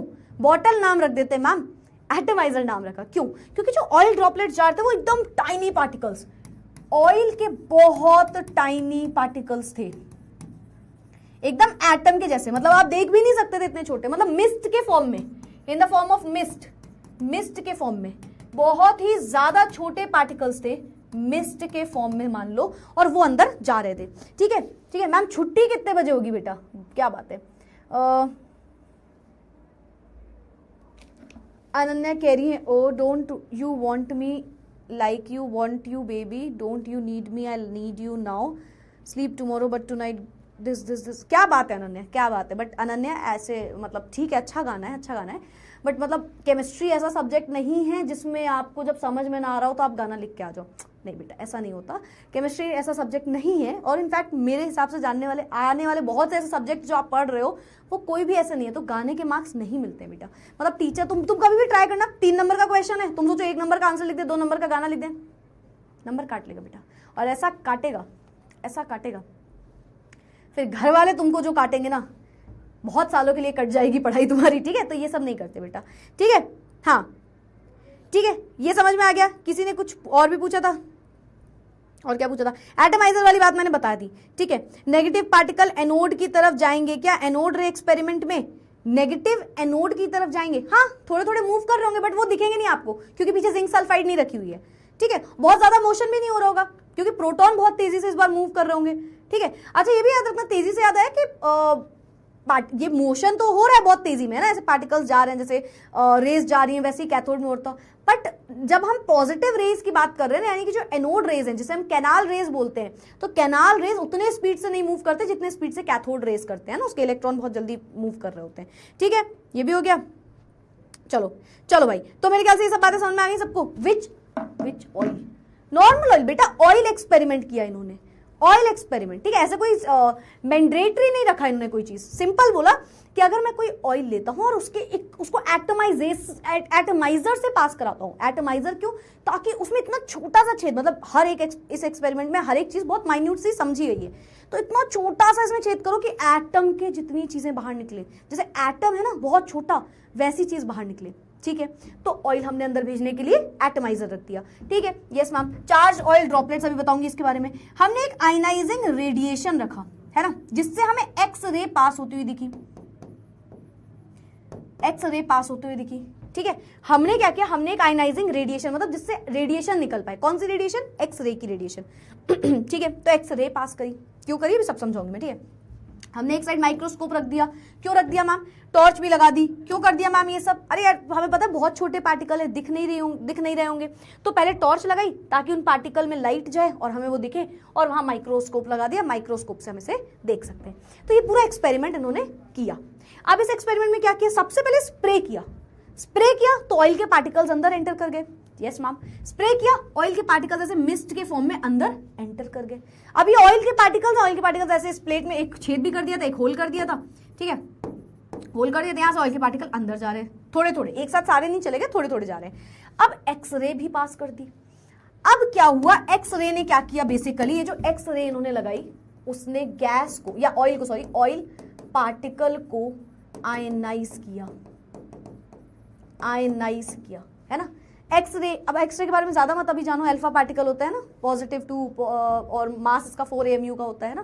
तो एक्सरे यहां से पास करी, बेसिकली अल्फा पार्टिकल जैसा एक्सरे पास करी, बहुत हाई मूविंग स्पीड पे, हाई फ्रीक्वेंसी पे चलती है ये, बहुत हाई फ्रीक्वेंसी पे चलती है एक्सरे। ठीक है, उसने ऑयल के पार्टिकल को आयनाइज किया। वही सेम कहानी हुई, इलेक्ट्रॉन बाहर गिरा और जो पार्टिकल था वो पॉजिटिवली चार्ज हो गया। ठीक है, तो एक्सरे ने क्या किया, एयर इज आयनाइज्ड, इसके अंदर जो एयर थी, मैंने गलती से ऑयल लिख दिया, सॉरी, इसके अंदर जो एयर थी वो आयनाइज हो गई। मैम एयर कहां से आई, प्रेशर थोड़ी मेंटेन किया बेटा, ज्यादा प्रेशर तो मेंटेन ही नहीं किया, और ज्यादा प्रेशर मेंटेन नहीं करोगे तो वो गैस आयनाइज हो जाती है यहाँ पे, है ना, जैसा अपना पहला एक्सपेरिमेंट एनोड रेज में हमने किया था। यस मैम, तो यहाँ पे क्या हुआ, यहाँ पे एयर को आयनाइज किया, यानी कि पॉजिटिवली गैस आयंस मिल गए जैसे हमने पहले मिले थे। ठीक है, वैसे गैस आयंस हमें यहाँ पे पॉजिटिवली चार्ज दिख गए, यानी कि इलेक्ट्रॉन निकल के बाहर चला गया होगा और वो जो गैस है वो पॉजिटिवली चार्ज हो गई होगी, एंड नेगेटिवली चार्ज इलेक्ट्रॉन बाहर निकले होंगे। Electron surrounds the oil droplet. अब तुम्हें कुछ समझ नहीं आएगा यहाँ से, तो हम पहले एक्सपेरिमेंट में समझते हैं। अब क्या हुआ, ये एक ऑयल का ड्रॉपलेट है, ये एक ऑयल का बूंद है, सपोज कर लो यहाँ पे मैंने एक ऑयल लगा दी, ऑयल की ड्रॉप, ये एक ऑयल की ड्रॉप है। अब क्या हुआ मैम, अब हमने इसमें क्या किया, बहुत हाई फ्रीक्वेंसी के एक्सरे को पास कर दिया, जिससे क्या हुआ, जो अपने गैस थी उस पूरे प्रोसेस के अंदर, वो गैस के पार्टिकल्स में से नेगेटिव चीज बाहर निकल रही है और गैस के पार्टिकल्स पॉजिटिव होते जा रहे हैं। यस मैम, जो नेगेटिव चीज बाहर निकल रही है वो ऑयल को पकड़ ले रही है, जो नेगेटिव चीज बाहर निकल रही है वो ऐसे ऑयल को पकड़ रही है, ऐसे, ये यहाँ पे नेगेटिव नेगेटिव नेगेटिव, ऐसे ऐसे, ये नेगेटिव चीज जो है ये ऑयल को पकड़ ले रही है जाके। ठीक है, यस मैम। अब क्या होगा, नेगेटिव चीज ने ऑयल ड्रॉपलेट को पकड़ लिया एंड उसे नेगेटिवली चार्ज कर दिया, है ना। अपना ऑयल का ड्रॉप था, गैस पार्टिकल से पॉजिटिव चीज निकल रही है और नेगेटिव, है ना, गैस खुद पॉजिटिव में कन्वर्ट हो रही है, उससे नेगेटिव चीज बाहर निकल रही है, ये नेगेटिव वाले पार्टिकल्स आके इसको पकड़ ले रहे हैं, तो नेगेटिव नेगेटिव नेगेटिव ऐसे हो जा रहा है। तो ये जो अपना ऑयल का ड्रॉप है वो नेगेटिवली चार्ज हो गया। कैसा हो गया, नेगेटिवली चार्ज हो गया। यस मैम, यस मैम, हो गया। Voltage across the plates was adjusted such that the oil droplet suspend in the air. अब इसका क्या मतलब मैम, समझना, ये ऑयल की बूंद है, कैसे बताऊं, ये ऑयल की बूंद है, ठीक है, ये ऑयल की बूंद है, ये पेन का मेरे पास ढक्कन है ना, मान लो ये एक ऑयल की एक ड्रॉप है, ठीक है। चलो चलो इधर आ जाओ, जल्दी से इधर आ जाओ सब लोग। ये ऑयल की एक ड्रॉप थी, ठीक है मैम, समझ गए, पूरा एक्सपेरिमेंट हो रहा है, ऑयल की ड्रॉप, ऐसे प्लेट्स वगैरह सब लगी हुई है।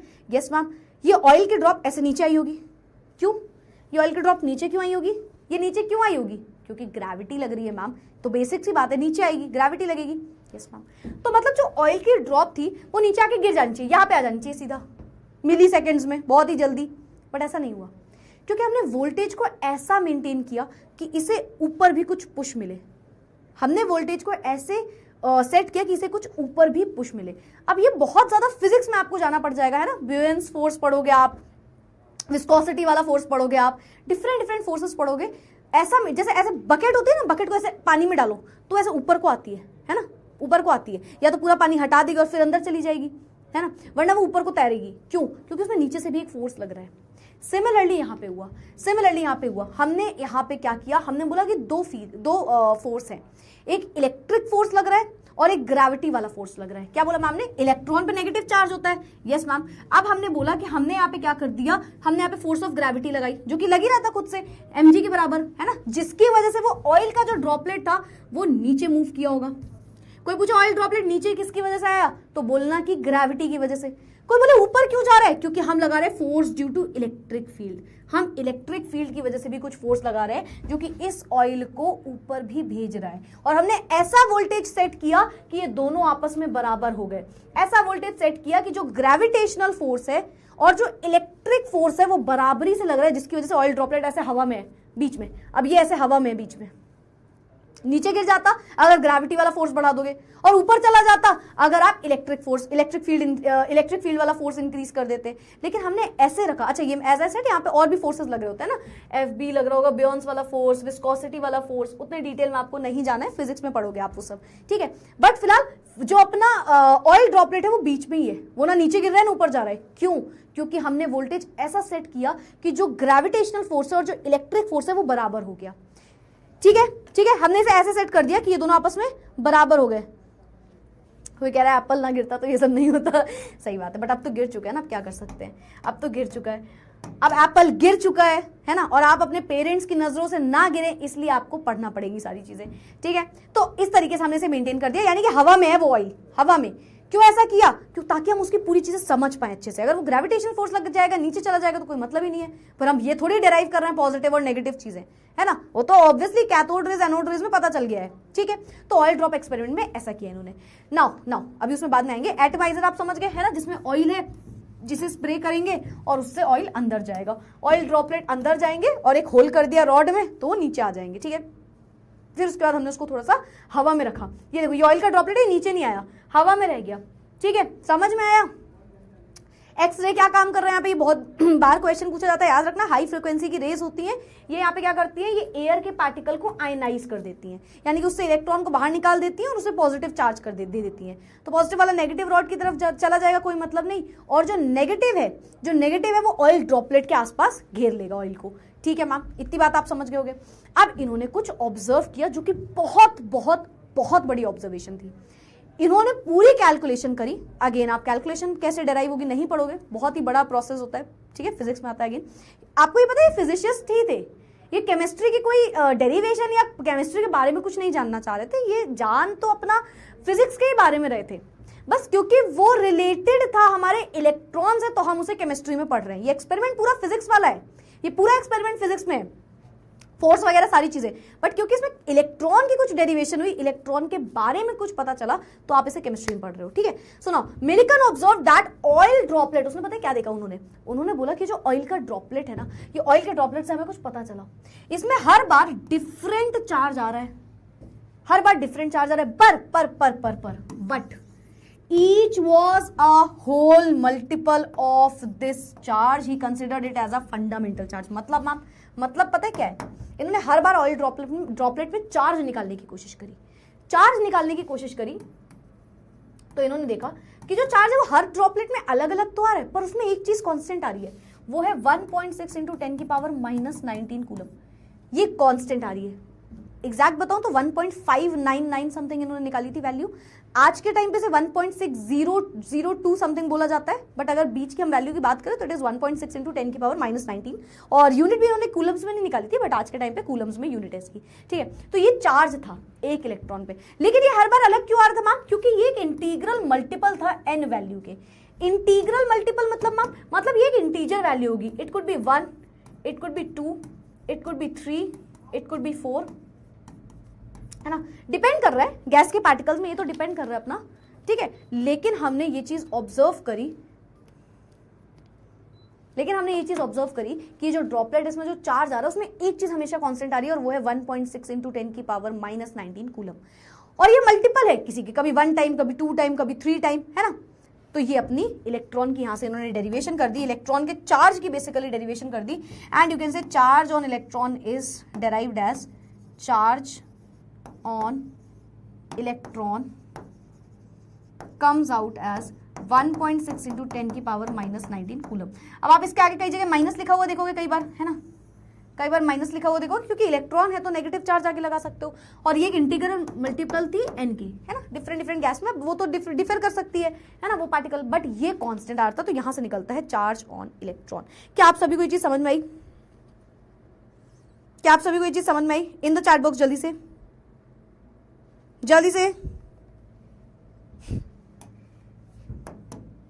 समझ में आया क्या भाई, क्लियर हुआ क्या भाई?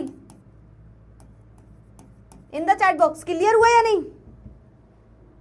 मैम कहां चला गया डायग्राम वाला, फिर से एक बार एक्सप्लेन कर सकते हो क्या? बिल्कुल साक्षी, अभी मैम यार तुमको पता है मैम हर चीज का आपको एक्सप्लेनेशन दोबारा भी देती है, पहले बताओ बाकी चीजें समझ में आई? बेरिलियम की बॉम्बार्डमेंट समझा दो मैम पूरा, क्या बात है बेटा, ऐसा नहीं पूछते, ऐसे बोलो कि मैम 12th की केमिस्ट्री भी समझा दो, है ना, फिर बोलो कि मैम ग्रेजुएशन में एक टॉपिक आने वाला है वो भी समझा दो, है ना, ऐसे पूछो, जो टॉपिक चल रहा है वो तो होता रहेगा, फिर जब कोई और टॉपिक समझाऊंगी तब ये टॉपिक पूछ लेना, अभी बाकी सारे टॉपिक्स पूछ लो, सारे जितने भी कंसेप्ट है सब समझ लेना, क्योंकि वो कितने देर में समझाएंगे मैम, 1 घंटे में, तो आज 1 घंटा उसमें वेस्ट कर देते हैं, और ये वाला 1 घंटा कभी और घंटे में हो जाएगा, है ना। क्या मजाक किया करते हो तुम लोग भाई? परफेक्टली क्लियर सबको? रिपीट हो जाएगा, बाकी बातें समझ में आई, रिपीट तो आपको मैम कराई देंगी, ठीक है। एन की वैल्यू चेंज क्यों हो रही है मैम? वो डिफरेंट गैस में, अब वो तो मास पे भी डिपेंड करेगा ना बेटा, वो तो डिपेंड करेगा कैसा वेट है, क्या क्या चीजें हैं, तो वो डिफरेंट हो सकती है ना, चार्ज कितना है उसमें, है ना, जैसे हमने बोला कि किसी पे 1 पॉजिटिव चार्ज है तो उसकी वैल्यू ये आ रही, किसी पे 2 भी तो हो सकती है, हो सकता है किसी पार्टिकल पे 2 पॉजिटिव चार्ज है ना, वो तो उसके उस पर डिपेंड कर रहा है कितने इलेक्ट्रॉन बाहर निकल रहे हैं, क्या हो रहा है, तो वो चेंज हो सकती है, ठीक है।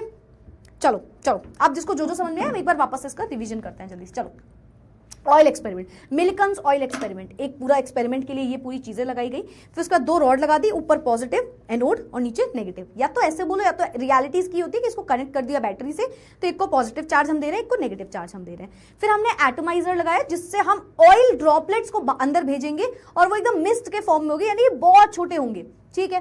फिर ऐसे इसको क्या किया, स्प्रे किया कि तो क्या हुआ, ऑयल ड्रॉपलेट्स अंदर गई, ऑयल ड्रॉपलेट्स अंदर की, हमने ऊपर वाली रॉड में क्या किया था, छेद कर दिए थे, बहुत छोटा सा होल कर दिया था, तो वो ऑयल ड्रॉपलेट नीचे गई।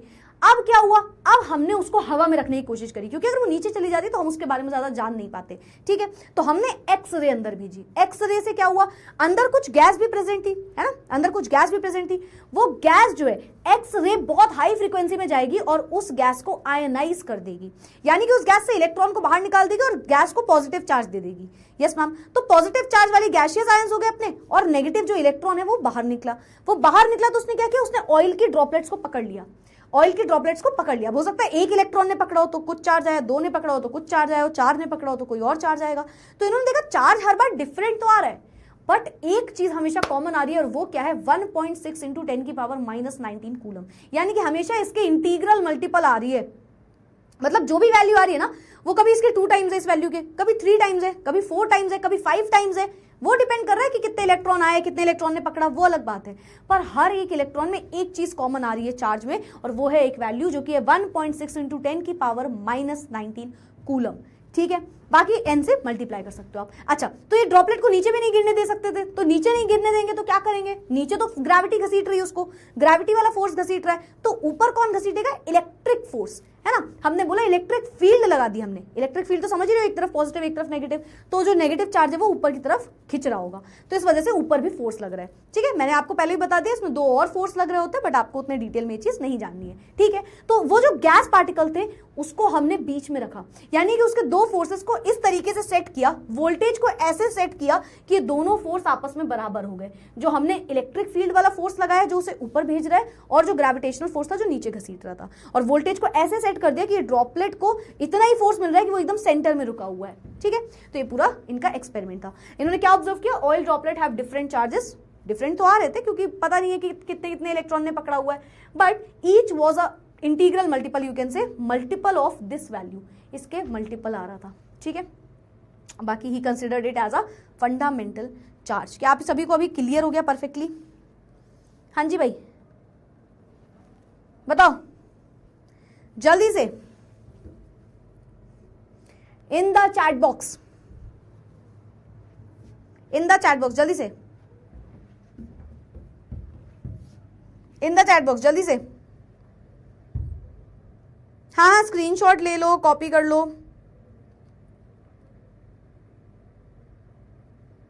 कह रहे मैम छुट्टी, छुट्टी कैसे हो सकती है बेटा, छुट्टी तो आपकी वैसे क्लास ही होती है 8 से 8:30 की होती है ना, 8 से 9:30 की क्लास है, छुट्टी कैसे कर देंगे बताओ जल्दी से।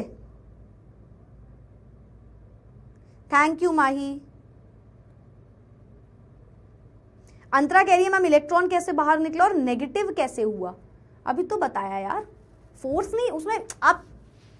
आप गैस आयनाइज अभी करना सीखा हमने, एनोड एक्सपेरिमेंट में भी देखा था, उसमें भी सेम कहानी होती है। अगर कोई गैस है अंदर, इस पूरे एक्सपेरिमेंट में अंदर गैस भी, हमने कोई प्रेशर तो नहीं किया ऐसा लो कि वैक्यूम कर दिया, अंदर गैस भी प्रेजेंट है। तो जब ये एक्स रेज पास करेंगी बहुत हाई फ्रीक्वेंसी में, तो जो गैसियस आयंस हैं इससे इलेक्ट्रॉन बाहर निकल जाएगा, ऑयल से नहीं निकल रहा है, गैस से बाहर निकल रहा है वो, ठीक है। और बताओ और बताओ और बताओ। कोई बोल रहा है मैम दोनों में सेम गैस होगी, कौन सा दोनों में बेटा, ठीक है। डायग्राम कौन सा बनाना है, डायग्राम कौन सा बनाना है, मतलब ऐसे ये बना लो आप, वैसे ऐसे डायग्राम तो नहीं आएगा आपके में, हाँ लेकिन आप लिख सकते हो क्या क्या प्रेजेंट है। इनफैक्ट मैं तो हमेशा ये कहती हूँ एक डायग्राम बनाओ ऐसे रफली सा, है ना, ऐसे बॉक्स बना के ऐसे डायग्राम बना के उसमें सब एक्सप्लेन करो तुम चीजों को, तुमको पैराग्राफ्स नहीं लिखने। हाँ और कोई doubt ma'am, what is X ray कोई बोल रहा है। एक्सरेज बेसिकली अभी इतना डिटेल में तो मत जानना, एक्सरेज हाई फ्रीक्वेंसी की रेज होती हैं, बहुत ही हाई फ्रीक्वेंसी की रेज होती है, अल्फा पार्टिकल प्रेजेंट होता है, दैट इज एक्सरे।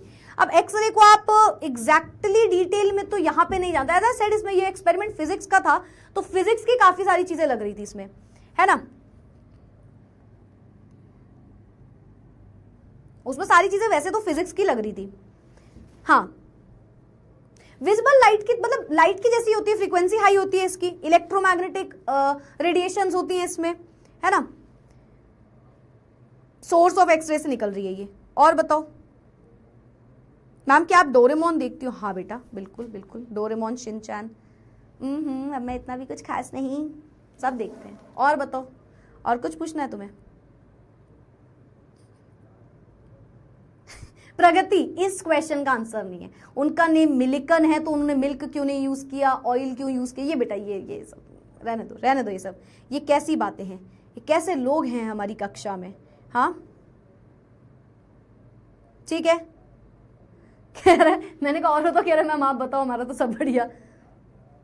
तुम लोग मेरी क्लास में रहकर गंदे जोक सीख रहे हो क्या? मतलब अच्छा जोक था ये, मेरी तरह ही जोक था, है ना, सच अ गुड थिंग। चलो ठीक है, ऑल राइट। तो मेरे ख्याल से सबको समझ में आ गया होगा, है ना। थोड़ा सा पानी हो जाए, पानी पानी पानी, अंकल जी पानी पिला दीजिए, मेरा गला सूख रहा है।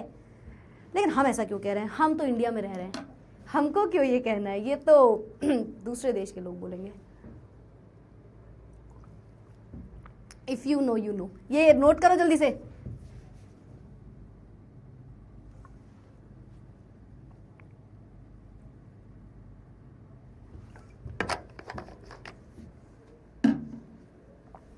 आगे बढ़ जाएं।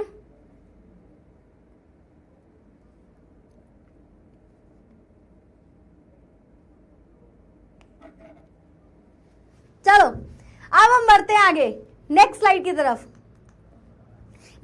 तरफ, अच्छा एक मैं बात बता रही थी, मैंने कहा था मैं तुमको बताऊंगी।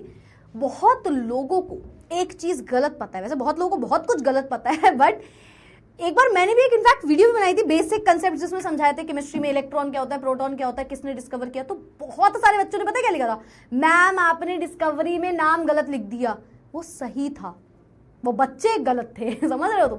तो मतलब मैं आपको बता दूं ये चीज कि बहुत लोगों को ये चीज नहीं पता होती कि डिस्कवरी की किसने एक्चुअली। क्या आपको पता है इलेक्ट्रॉन की अगर हम बात करें बेटा, मिलिकन ऑयल ड्रॉप एक्सपेरिमेंट से हमें क्या पता चला, चार्ज ऑन इलेक्ट्रॉन। पर इलेक्ट्रॉन की डिस्कवरी नहीं करी मिलिकन ने। इलेक्ट्रॉन की डिस्कवरी हमें जो कैथोड रेज की डिस्कवरी हो रही है उससे नहीं हुई एग्जैक्टली। इलेक्ट्रॉन की डिस्कवरी जे थॉमसन ने करी थी। इलेक्ट्रॉन की जो डिस्कवरी थी उसमें सबसे बड़ा, अब अगेन डिस्कवरी बहुत सारे साइंटिस्ट मिलकर कर रहे हैं ना, जैसे अब आप देख ही रहे हो, चार्ज किसी ने बताया, कैथोड रेज किसी ने बताई, बट जो सारी बातें थी, जो ज्यादा कंट्रीब्यूशन था वो था जे थॉमसन का। तो डिस्कवरी ऑफ इलेक्ट्रॉन का कंट्रीब्यूशन जो सबसे ज्यादा था वो था जे थॉमसन का, ठीक है। अच्छा एक और चीज, जे थॉमसन ने नाम नहीं दिया था इलेक्ट्रॉन को, he didn't name electron as an electron, नाम भी किसी और ने दिया था।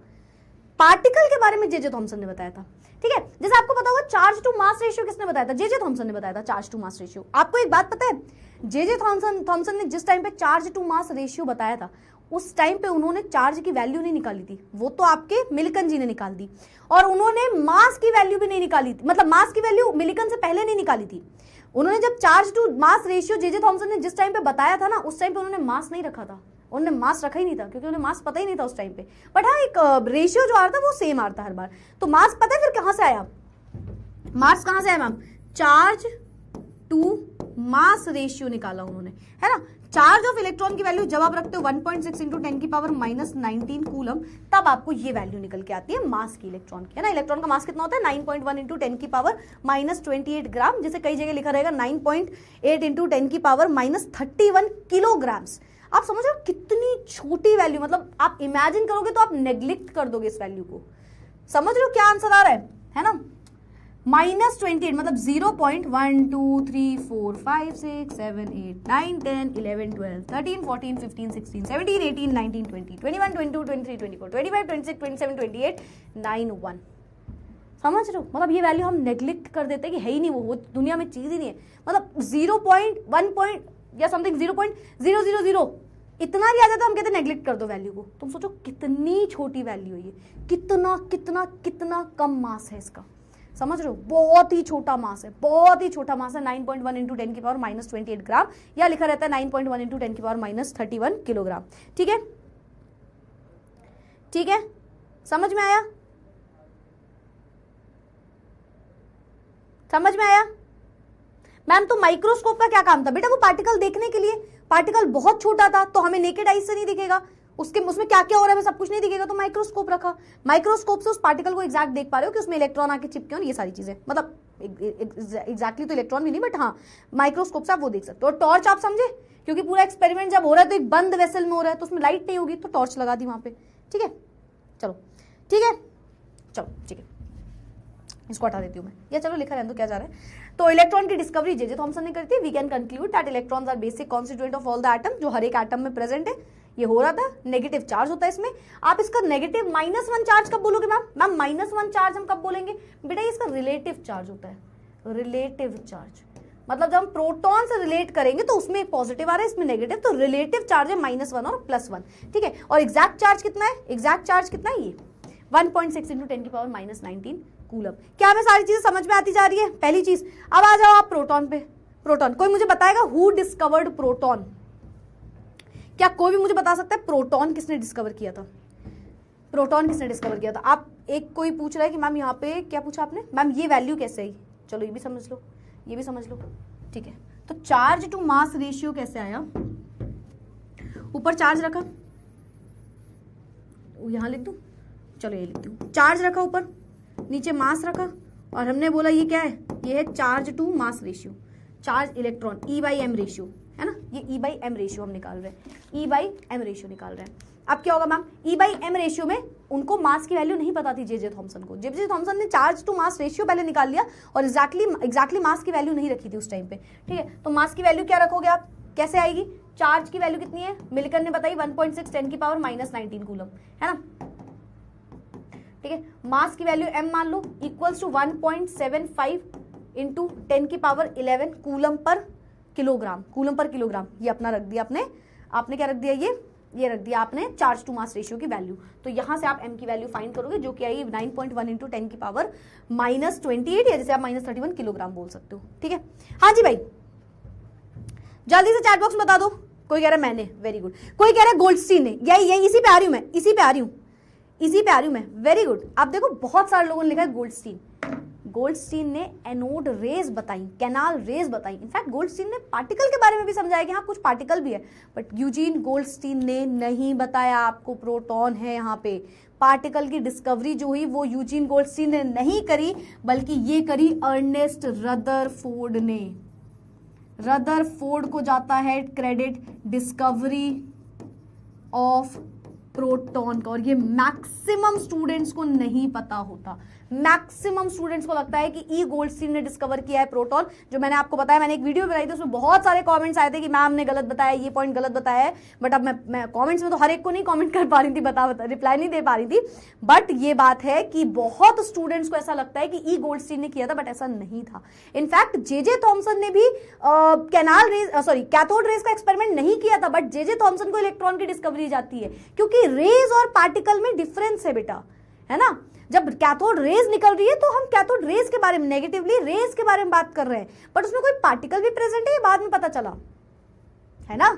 समझ में आ रहा है? तो अर्नेस्ट रदरफोर्ड ने किया था ये। वेरी गुड, जिसने रदरफोर्ड बोला वेरी गुड। मुझे पता है बहुत सारे लोगों ने बोला भी है, बट मैक्सिमम लोगों ने हमें ये भी बताया है कि यूजीन गोल्डस्टीन, जो कि बहुत लोगों को लगता है, बट ये मिसकंसेप्शन है ना। तो मिक्स एक्सेप्शन, तुमको मिसकंसेप्शन बता दें कि वो नहीं है, ठीक है। So the smallest and lightest positive ion, यहाँ पे हमें पता चल गया, है ना। इसका relative charge as you can see, relative charge कितना आ रहा था? +1। और अगर आप एग्जैक्ट चार्ज की बात करोगे तो चार्ज कितना आता है? 1.6 × 10⁻⁻19 कूलम, है ना। जैसे वहां पे नेगेटिव था, वही चीज यहाँ पे पॉजिटिव हो जाएगी।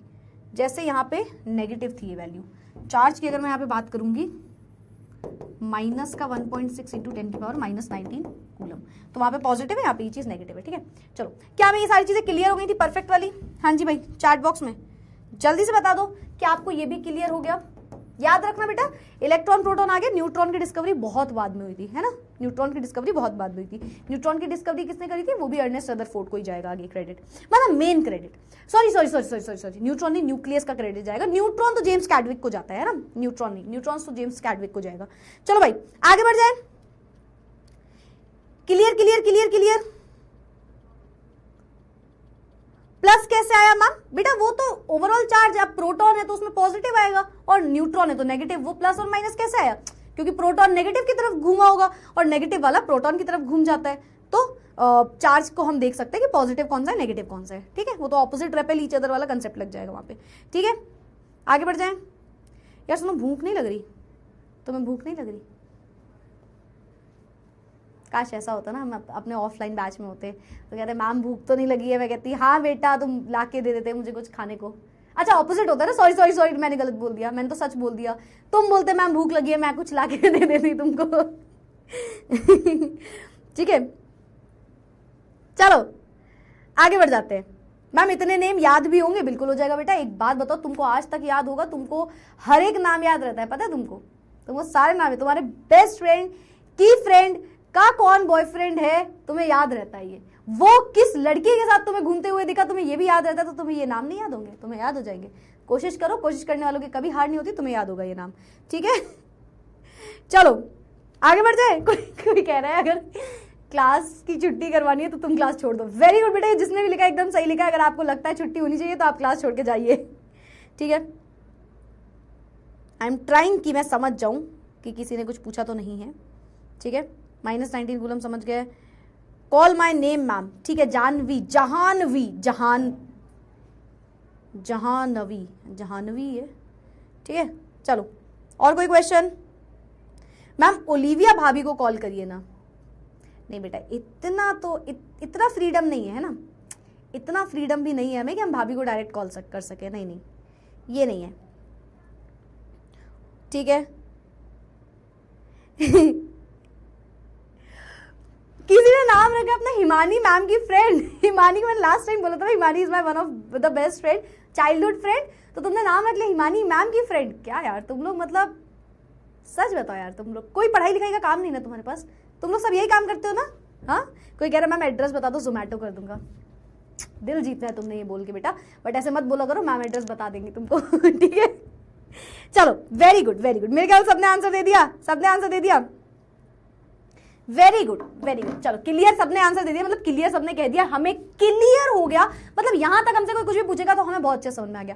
अब तुमको एक बात बताऊं, अब हम कहते तो है वन शॉट देख लो, अब तुमको आज सच बता देती है तुम्हारी मैम। ठीक है, सच यही है कि वन शॉट में ये पता है कितनी देर में पढ़ाया था? वन शॉट में मैंने पढ़ाया होगा मुश्किल से 15 मिनट में, और आज तुम्हें कितना दिन लगा पता है? कल की 1 घंटे की क्लास, आज की 1 घंटे, मतलब 2.5 घंटे में तुमने ये चीज पढ़ी है। 15 मिनट इज इक्वल टू 2.5 घंटा। तो तुम जब शॉर्टकट यूज करते हो, तुम ये याद रखना, वो इसलिए होता है कि आपका रिविजन हो पाए। शॉर्टकट बस रिवीजन के लिए होता है। शॉर्टकट जैसे आप कहते हो ना कि यही क्वेश्चन आएगा, तुम समझ रहे हो उसका मतलब क्या होता है? यहां से रिलेट होती है वो चीजें। वही क्वेश्चन आएगा तो तुम्हें वही पहले पढ़ना भी पड़ेगा। तो ये सब बहुत ध्यान से पढ़ो, ध्यान से। चलो एटॉमिक थ्योरीज पे आते हैं। अब आते हैं हम कि सब एटॉमिक पार्टिकल्स पता चले, ठीक है। एटम के बारे में भी कुछ पता चला होगा, बिल्कुल पता चला होगा, है ना। जैसे हमने स्टार्टिंग की थी डाल्टन एटॉमिक थ्योरी से। 1808 में डाल्टन जी ने हमको, जॉन डाल्टन ने 1808 में एटम के बारे में हमें बताया कुछ, है ना। तो एटॉमिक थ्योरीज आई, अलग अलग थ्योरी आई, अलग अलग टीचर तो तुमको पढ़ा रहे, अलग अलग साइंटिस्ट ने अलग अलग बात कही और हमें एटम के बारे में पता चलता गया। क्या हम वापस चले 1800s में? रेडी हैं सब लोग? हम 1800 में वापस चलते हैं। टाइम मशीन से हम चलते हैं 1800 में वापस, ठीक है। चलो भाई, टाइम मशीन है, डोरेमोन आ चुका है और हम चलते हैं 1800s में वापस। अब 1800s में हमें तो नहीं पता, मैटर के बारे में समझ में आ गया, हाँ भाई ये मैटर है, हाँ भाई ये भी मैटर है, हाँ भाई स्कूल में भी एक मैटर हो रहा है, मैटर तो पता है, बट मैटर किससे बना है? एटम से बना है। तो पहले 1808 में जॉन डाल्टन आएंगे जो एटॉमिक थ्योरी देंगे, जो हम पढ़ चुके हैं ना। फिर 1897 के आसपास थॉमसन मॉडल आएंगे। मैं वापस से बता दूं, ये सारे जो ईयर लिखे हैं एग्जैक्ट नहीं होते। जैसे जॉन डाल्टन का है ना, क्योंकि उस ईयर में उन्होंने वो एग्जैक्टली बात बता दी थी। फिर बट बाकी जितने भी ईयर्स होते हैं वो एग्जैक्ट नहीं होते। जैसे आप कभी भी देखना, कई जगह बोहर मॉडल ऑफ एटम में लिखा होगा 1912, रदरफोर्ड में तो लिखा रहता है 1908 से लेकर के 1913, मतलब 8 से 13, मतलब कितने साल का सोचो गैप लगा हुआ है। गैप मतलब इस बीच में ये पूरी डिस्कवरी करते गए थोड़ी थोड़ी, है ना। अब हम 2024 में 2025 में बैठ के एग्जैक्ट नहीं बोलेंगे इस ईयर में उन्होंने ये बात बताई, बहुत टाइम दिया उन्होंने वो बताने में, है ना। आप सोचते ना ये एक्सपेरिमेंट, इतना बड़ा एक्सपेरिमेंट कैसे कर सकता है कोई? वो बहुत साल लग रहे हैं उन्हें, हो सकता है 10 साल लग रहे हैं, हो सकता है 15 साल लग रहे हैं। छोटी छोटी गलतियां करते जा रहे हैं, उस गलतियों से सीख के, जैसे हमने बोला ना एनोड की तरफ परफोरेटेड कॉइल रख दी इस बार, वो एक बार में नहीं होती ये चीजें, वो अलग अलग चीजें रख के देखी गई, फिर जो करेक्ट हुआ वो आप पढ़ रहे हो यहाँ पे, ठीक है। तो बेसिकली ये एक्सपेरिमेंट्स थे। सबसे पहले जॉन डाल्टन आए, फिर थॉमसन मॉडल आएगा, फिर उसके बाद रदरफोर्ड का मॉडल आएगा, फिर उसके बाद 1913 में बोहर मॉडल आएगा 1913 के आसपास। फिर भाई आप पूरी कहानी ही पलट दोगे। उसके बाद ये क्वांटम मैकेनिक्स में जब आप आओगे ना, क्वांटम मैकेनिक्स में आप पूरी कहानी बदल दोगे। अब आपने जो जो पढ़ा सब गलत प्रूव कर दोगे वहां पे जाके। अब ये मत बोलना मैम आपने क्यों पढ़ाया, फिर वो सब बेटा वो है तुम्हारे सिलेबस में, तुम्हें पढ़ना है, ठीक है। तो खैर उस पर हम आएंगे, ठीक है। तो चलो आगे बढ़ जाते हैं फिलहाल हम, ठीक है। अब तुम पढ़ने जा रहे हो Thompson model of an atom. Thompson model of an atom इतना आसान नहीं लगता है, समझे तुम मेरे दोस्त। तो तुम्हें यहाँ पे आना है। Thompson model of an atom पे अगर हम बात करेंगे तो 1897 के आसपास की बात है ना। इंग्लिश साइंटिस्ट थे जे थॉमसन, इन्होंने हमें फर्स्ट हिंट दिया कि एटम कैसा दिखता होगा। जॉन डाल्टन ने एटम के बारे में बताया है ना, बहुत सी चीजें गलत भी बता दी थी, हमें पता है जॉन डाल्टन ने, हमने फर्स्ट चैप्टर में भी पढ़ा, हमने सेकंड चैप्टर में भी पढ़ा, ठीक है मैम। उसके बाद जे थॉमसन आए। जे थॉमसन ने अब ये जितने भी पूरी कहानी लिखी है, एटॉमिक थ्योरी जो लिखी है, ये एटॉमिक स्ट्रक्चर की बात करेगी। एटम कैसा दिखता है, जैसे आप पढ़ के आए एटम ऐसा दिखता है मैम, ये एटम है, ये बीच में पॉजिटिव बाहर नेगेटिव, बहुत सी चीजें अलग होती हैं। एक्चुअली में एटम ऐसा दिखता ही नहीं है, असलियत में तो एटम का ऐसा स्ट्रक्चर होता है, अलग अलग टाइप का स्ट्रक्चर होता है, ठीक है। तो जॉन डाल्टन ने हमें जॉन डाल्टन ने तो हमें पहले एटम के बारे में बताया, जे थॉमसन ने हमें सबसे पहले बताया कि एटम कैसे दिखता होगा। जो जे थॉमसन ने बताया वो एग्जैक्ट सही नहीं था, बट उससे कई चीजें आगे भी आएंगी, ठीक है। तो चलो हम आगे बढ़ते हैं। अब हमें जे थॉमसन के बारे में जानना है। हम आ चुके हैं 1897 में, ठीक है, 1897 में हम आ चुके हैं। अब जे थॉमसन ने कुछ बात बताई। जे थॉमसन ने अपने स्ट्रक्चर में बहुत कुछ बताया है दोस्तों, जैसे कि इन्होंने बोला he propose a model plum pudding model. Plum pudding क्या होता है, क्रिसमस केक होता है ना, केक होता है उसमें चेरीज लगी होती हैं, है ना, प्लम पुडिंग मॉडल। फिर हमारे इंडियन में उसको और अच्छे से अपने बच्चों को समझाने के लिए अलग अलग नाम दिए, खीर मॉडल, है ना, फिर वाटरमेलन मॉडल, अलग अलग, तो तुम वो भी समझ लो। तो हम वाटरमेलन से इसे कंपेयर कर सकते हैं। तो जे थॉमसन ने बहुत बेसिक सी बात बोली कि एक वाटरमेलन आपके पास है, वो वाटरमेलन में क्या है, बाहर तो ग्रीन कलर की शील्ड लगी हुई है, पर अंदर क्या है, अंदर का अगर आप स्ट्रक्चर से झांक के देखोगे तो कुछ ऐसा दिख रहा है ना, यानी कि पूरा रेड कलर का स्फेयर है। तो इन्होंने पहले तो यही बता दिया कि एटम भी एक स्फेरिकल स्ट्रक्चर दिखा रहा है, एक स्फेयर की तरह बना हुआ है एटम, ठीक है, और उसमें कुछ बीज डले हुए हैं, जैसे वाटरमेलन में वैसे ही इलेक्ट्रॉन डले हुए हैं। समझ में आया क्या बोला जे थॉमसन ने, कि वाटरमेलन है एटम, जैसे वाटरमेलन एक बड़ा सा पार्ट है ना, उसको इतना छोटा कर दो तो वो एक एटम है। एक एटम पता है कैसा दिख रहा है इनके हिसाब से, कि पूरा पॉजिटिव है, ये जो रेड कलर है, ये इंडिकेट कर रहा है पॉजिटिव चार्ज, और जो बीज है, जो सीड्स इसमें एम्बेडेड हैं, उसको इन्होंने बोला ये है नेगेटिव चार्ज, ये है नेगेटिव चार्ज, ठीक है। तो एक है हमारा पॉजिटिवली चार्ज स्फेयर, पूरा स्फेयर पॉजिटिवली चार्ज है, उसमें बीज एम्बेडेड हैं, एम्बेडेड मतलब लगे हुए हैं, डले हुए हैं, वो आपका नेगेटिव चार्ज है। तो ऐसा ही एक एटम दिखता है इनकी तरीके से, देखो तो, ठीक है, इनकी नजर मेरी नजर से देखो तो ऐसा दिख रहा है, ठीक है, ठीक है। शिनचैन दी, नाम ही शिनचैन रख दोगे तुम लोग यार, ऐसा थोड़ी होता है। तुमको पता है एक बात कि जब मैं पहले पढ़ाती थी तो मेरे को तुम लोग जैसे डेयर देते ना, कॉल ये कॉल वो, ऐसे डेयर नहीं आते थे पहले, ऐसे डेयर आते थे जो तो मुझे सबसे ज्यादा आता था शिनचैन की मिमिक्री कर दो मैम, कर लेती थी ना अच्छे से, अब तो बहुत टाइम बाद नहीं कर पाऊँ शायद ठीक है, ठीक है। मैग्नीफेरा इंडिका खाएंगे क्या मैम, मुझे पता है मैग्नीफेरा इंडिका क्या होता है, इट इज मैंगो, बहुत ज्यादा यार मेरे पास सब पता है मुझे, मैं बता रही हूँ, ऐसी थोड़ी मैं अपनी क्लास में तुम्हें। अच्छा आपको एक बात पता है, मैं कभी अपनी मार्कशीट की फोटो डालूं इंस्टाग्राम पे, प्ले ग्रुप से लेकर के 10th तक मैंने अपनी क्लास में टॉप किया है। आपको एक बात पता है, I was the topper of my class since play group से 10th तक मैं कभी भी ऐसा नहीं हुआ कि मैंने टॉप ना किया। अब 11 सच बताओ तो 11th में तो मैं बहुत ही गंदे मार्क्स लेके आई थी, एंड 12th की अगर सच्चाई बताओ तो 12th में परसेंटेज तो मैंने बहुत अच्छा स्कोर किया था, but I was not a topper of my class. Exactly जो टॉपर होता है उसके पीछे की बहुत बेकार सी कहानी है, वो तुमको कभी बताऊंगी। तुमको बहुत सी कहानियां मुझे बतानी है, कहानियां मैंने मन में सोच रखी है, वो बस सब बतानी है, बस बताना रह गया है, वो बताऊंगी कभी ना कभी, बताती रहूंगी। तुम्हें इंटरेस्ट हो चाहे ना हो, मुझे बहुत इंटरेस्ट है मेरी कहानी बताने में, तो तुमको सुनना पड़ेगा उस टाइम पे, ठीक है, ठीक है। चलो यहां पे आ जाते हैं, ठीक है, आगे बढ़ जाए, ठीक है। चलो तो Thompson model of an atom पे आते हैं। प्लम पुडिंग मॉडल का नाम दिया, समझ गया ना क्यों दिया, या वाटरमेलन मॉडल आप बोल सकते हो एक तरीके से। Atom were made from a positively charged sphere, जो एटम है ना वो पॉजिटिव चार्ज स्फीयर से बने, यानी कि पूरा स्फीयर पॉजिटिवली चार्ज है, आप ऐसे जहां करे हो ना तो पूरा पॉजिटिव चार्ज बैठा हुआ है, ठीक है, with a negative charge electrons embedded in it, यानी कि उसमें डले हुए नेगेटिव चार्ज। अच्छा एक और चीज, बहुत लोगों को ऐसा लगता है कि अच्छा मतलब मैम पॉजिटिव चार्ज ज्यादा है नेगेटिव चार्ज कम है, ऐसा नहीं बोला इन्होंने, ऐसा बिल्कुल भी नहीं बोला, चार्ज बराबर है, positive is equals to negative है, ठीक है, ठीक है। तभी तो एक एटम बेटा न्यूट्रल होता है, एक एटम जो होता है ना अपना एटम, वो न्यूट्रल होता है, न्यूट्रल। ऐसा नहीं है कि आपने ये एटम है उसको यहाँ पे पॉजिटिव चार्ज रख दिया तो एटम उस तरफ खिंच गया, या नेगेटिव चार्ज रख दिया तो उस तरफ चला गया, ऐसा नहीं होता क्योंकि वो न्यूट्रल है खुद में, ठीक है। लाइक रेजिन्स इन अ पुडिंग, जैसे पुडिंग में किशमिश पड़ी हो, है ना, वैसे ही अपना होता है एक एटम का structure. Negative and positive charges are equal in magnitude, जो मैंने आपको बताया वो आपस में, मैग्नीट्यूड मतलब वैल्यू में बराबर होंगे वो दोनों, ठीक है। So the atom as a whole is electrically stable. तो आप ये मत बोलना कि एटम स्टेबल नहीं है, इनके हिसाब से स्टेबल है क्योंकि चार्ज बराबर है दोनों में, ठीक है।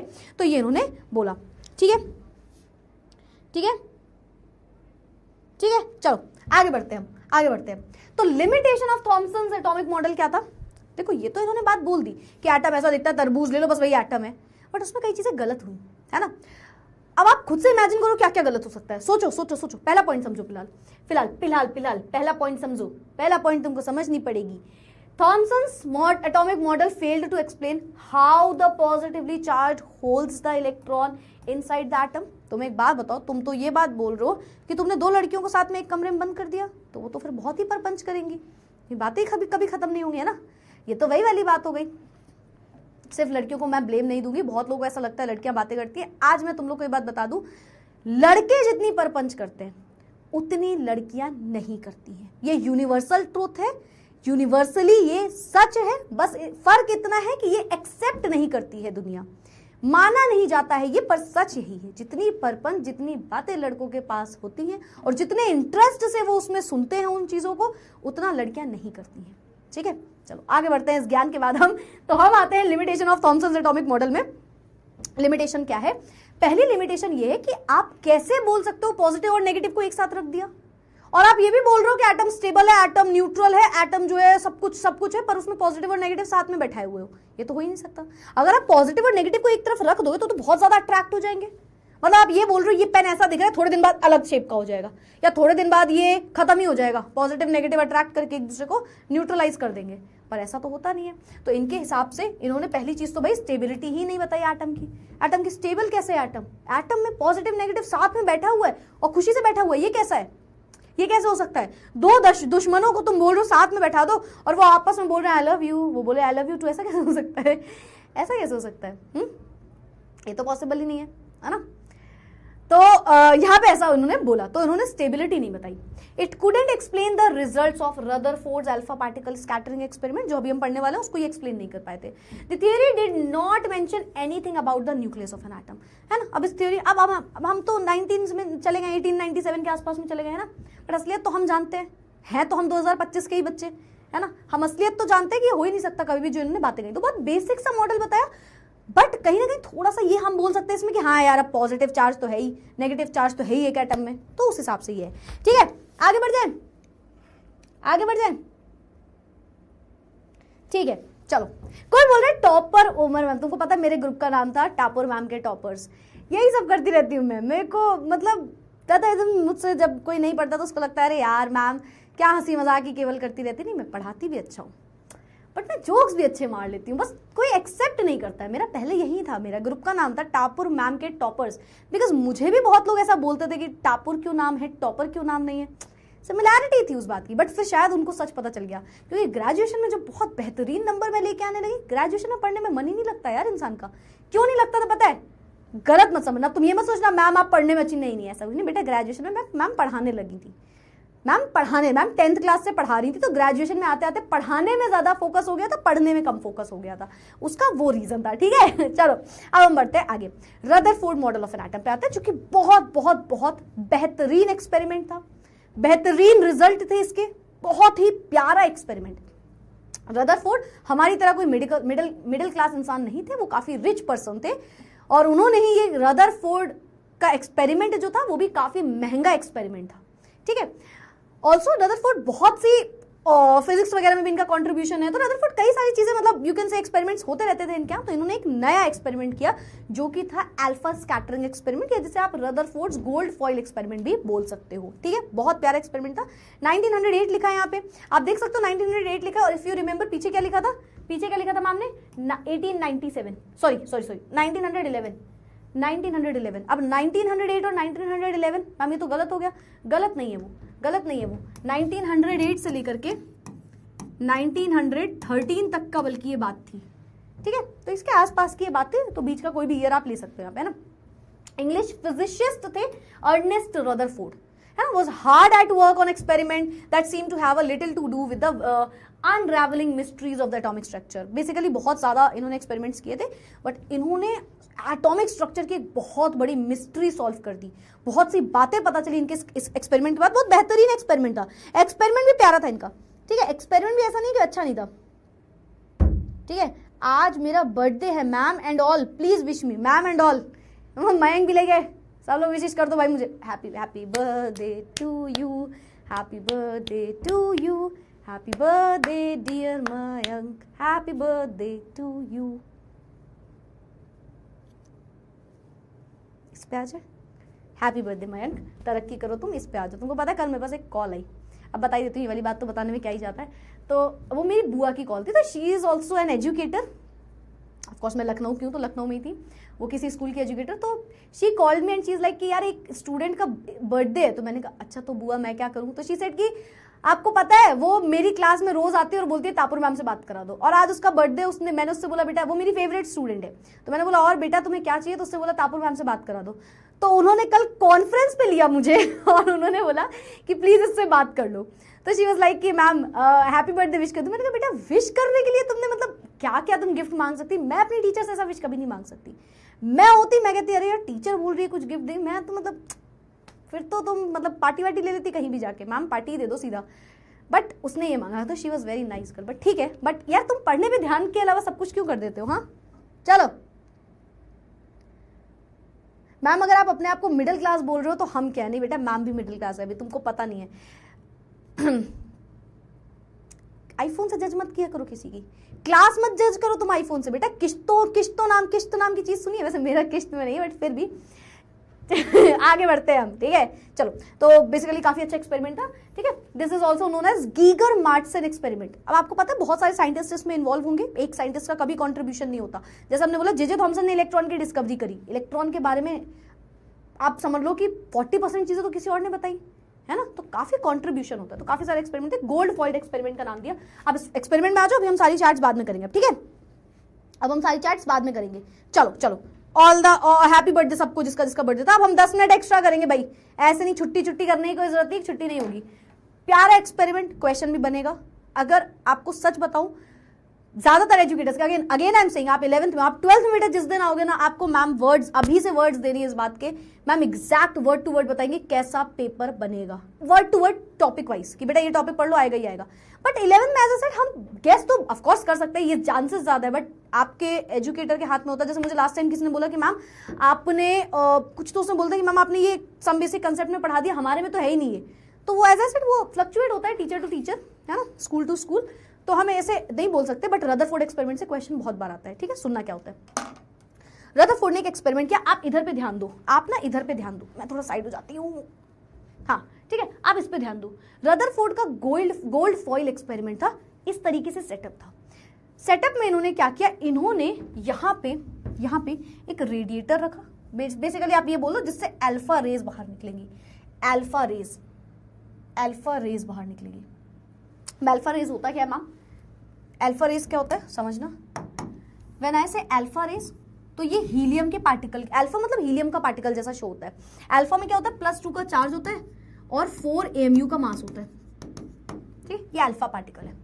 तो हमने एक सोर्स रखा अल्फा पार्टिकल का, यानी कि एक ऐसा सोर्स जिससे रेडियम रखा, बेसिकली कई जगह लिखा रहता है, लिख लेना, रेडियम को रखते हैं, है ना, और लेड से प्लेटिंग कर देते हैं रेडियम की, ताकि बाहर ना निकले उसकी रेडिएशंस, और एक होल कर देते हैं छोटा सा, बहुत छोटा सा होल कर देते हैं, तो उस रेडियम से रेडिएशंस बाहर निकलती हैं जो कि अल्फा रेज होती हैं, ठीक है, अल्फा रेज, ठीक है, फास्ट मूविंग रेज होती हैं। यूरेनियम से निकलती है, थोड़ा बहुत आपने पढ़ा होगा, यूरेनियम से ये रेज निकलती है, ठीक है। इसमें +2 का चार्ज होता है, 4 AMU का।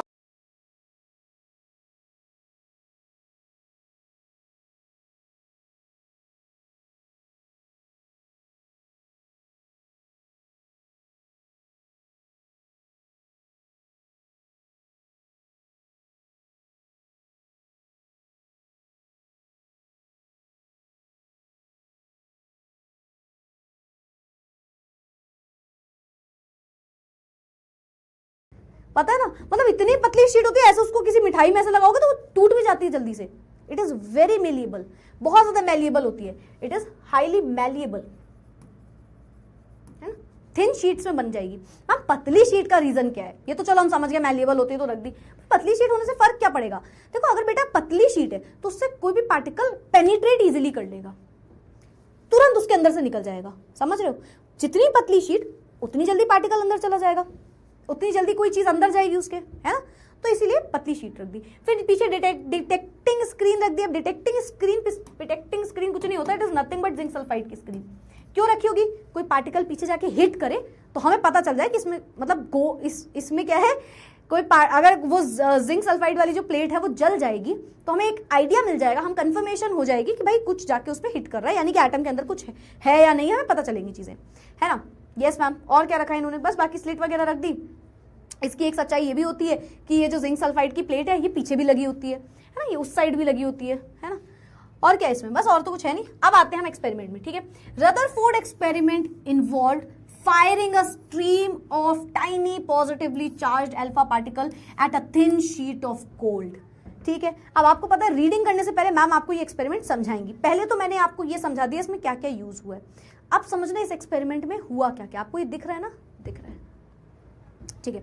अब समझना आप कि इस एक्सपेरिमेंट में हुआ क्या। तो इस एक्सपेरिमेंट में ये देखा गया, कुछ ऑब्जर्वेशन हुई और उससे कुछ कंक्लूजन निकले जिससे हमने एक एटम का स्ट्रक्चर बताया बेसिकली, ठीक है, ठीक है, समझ में आया? Yes ma'am.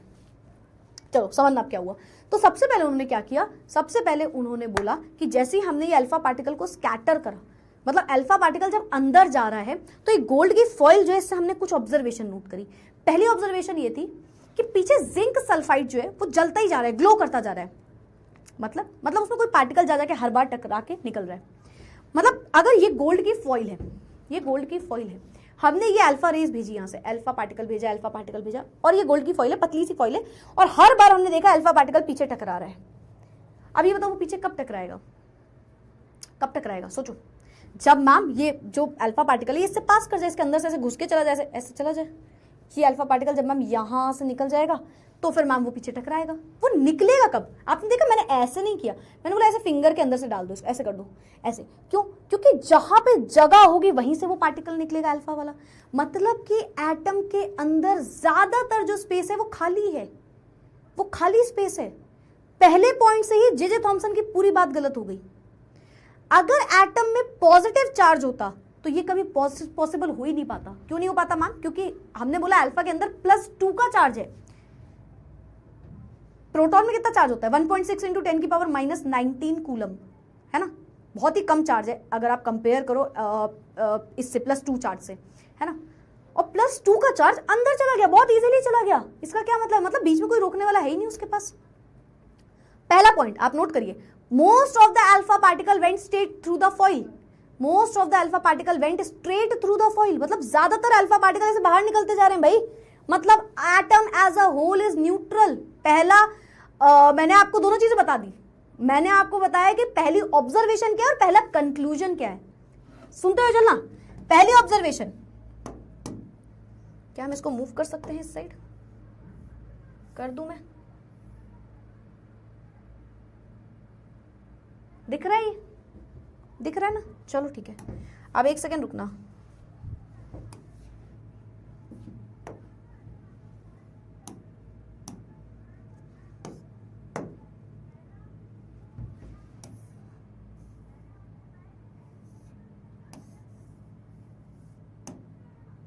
अभी सही है? चलो, पहला पॉइंट क्या है?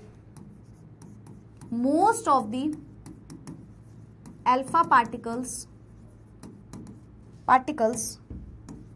went straight through the foil,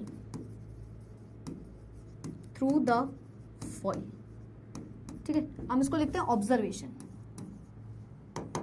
हम इसको लिख देते हैं ऑब्जर्वेशन 1, ठीक है।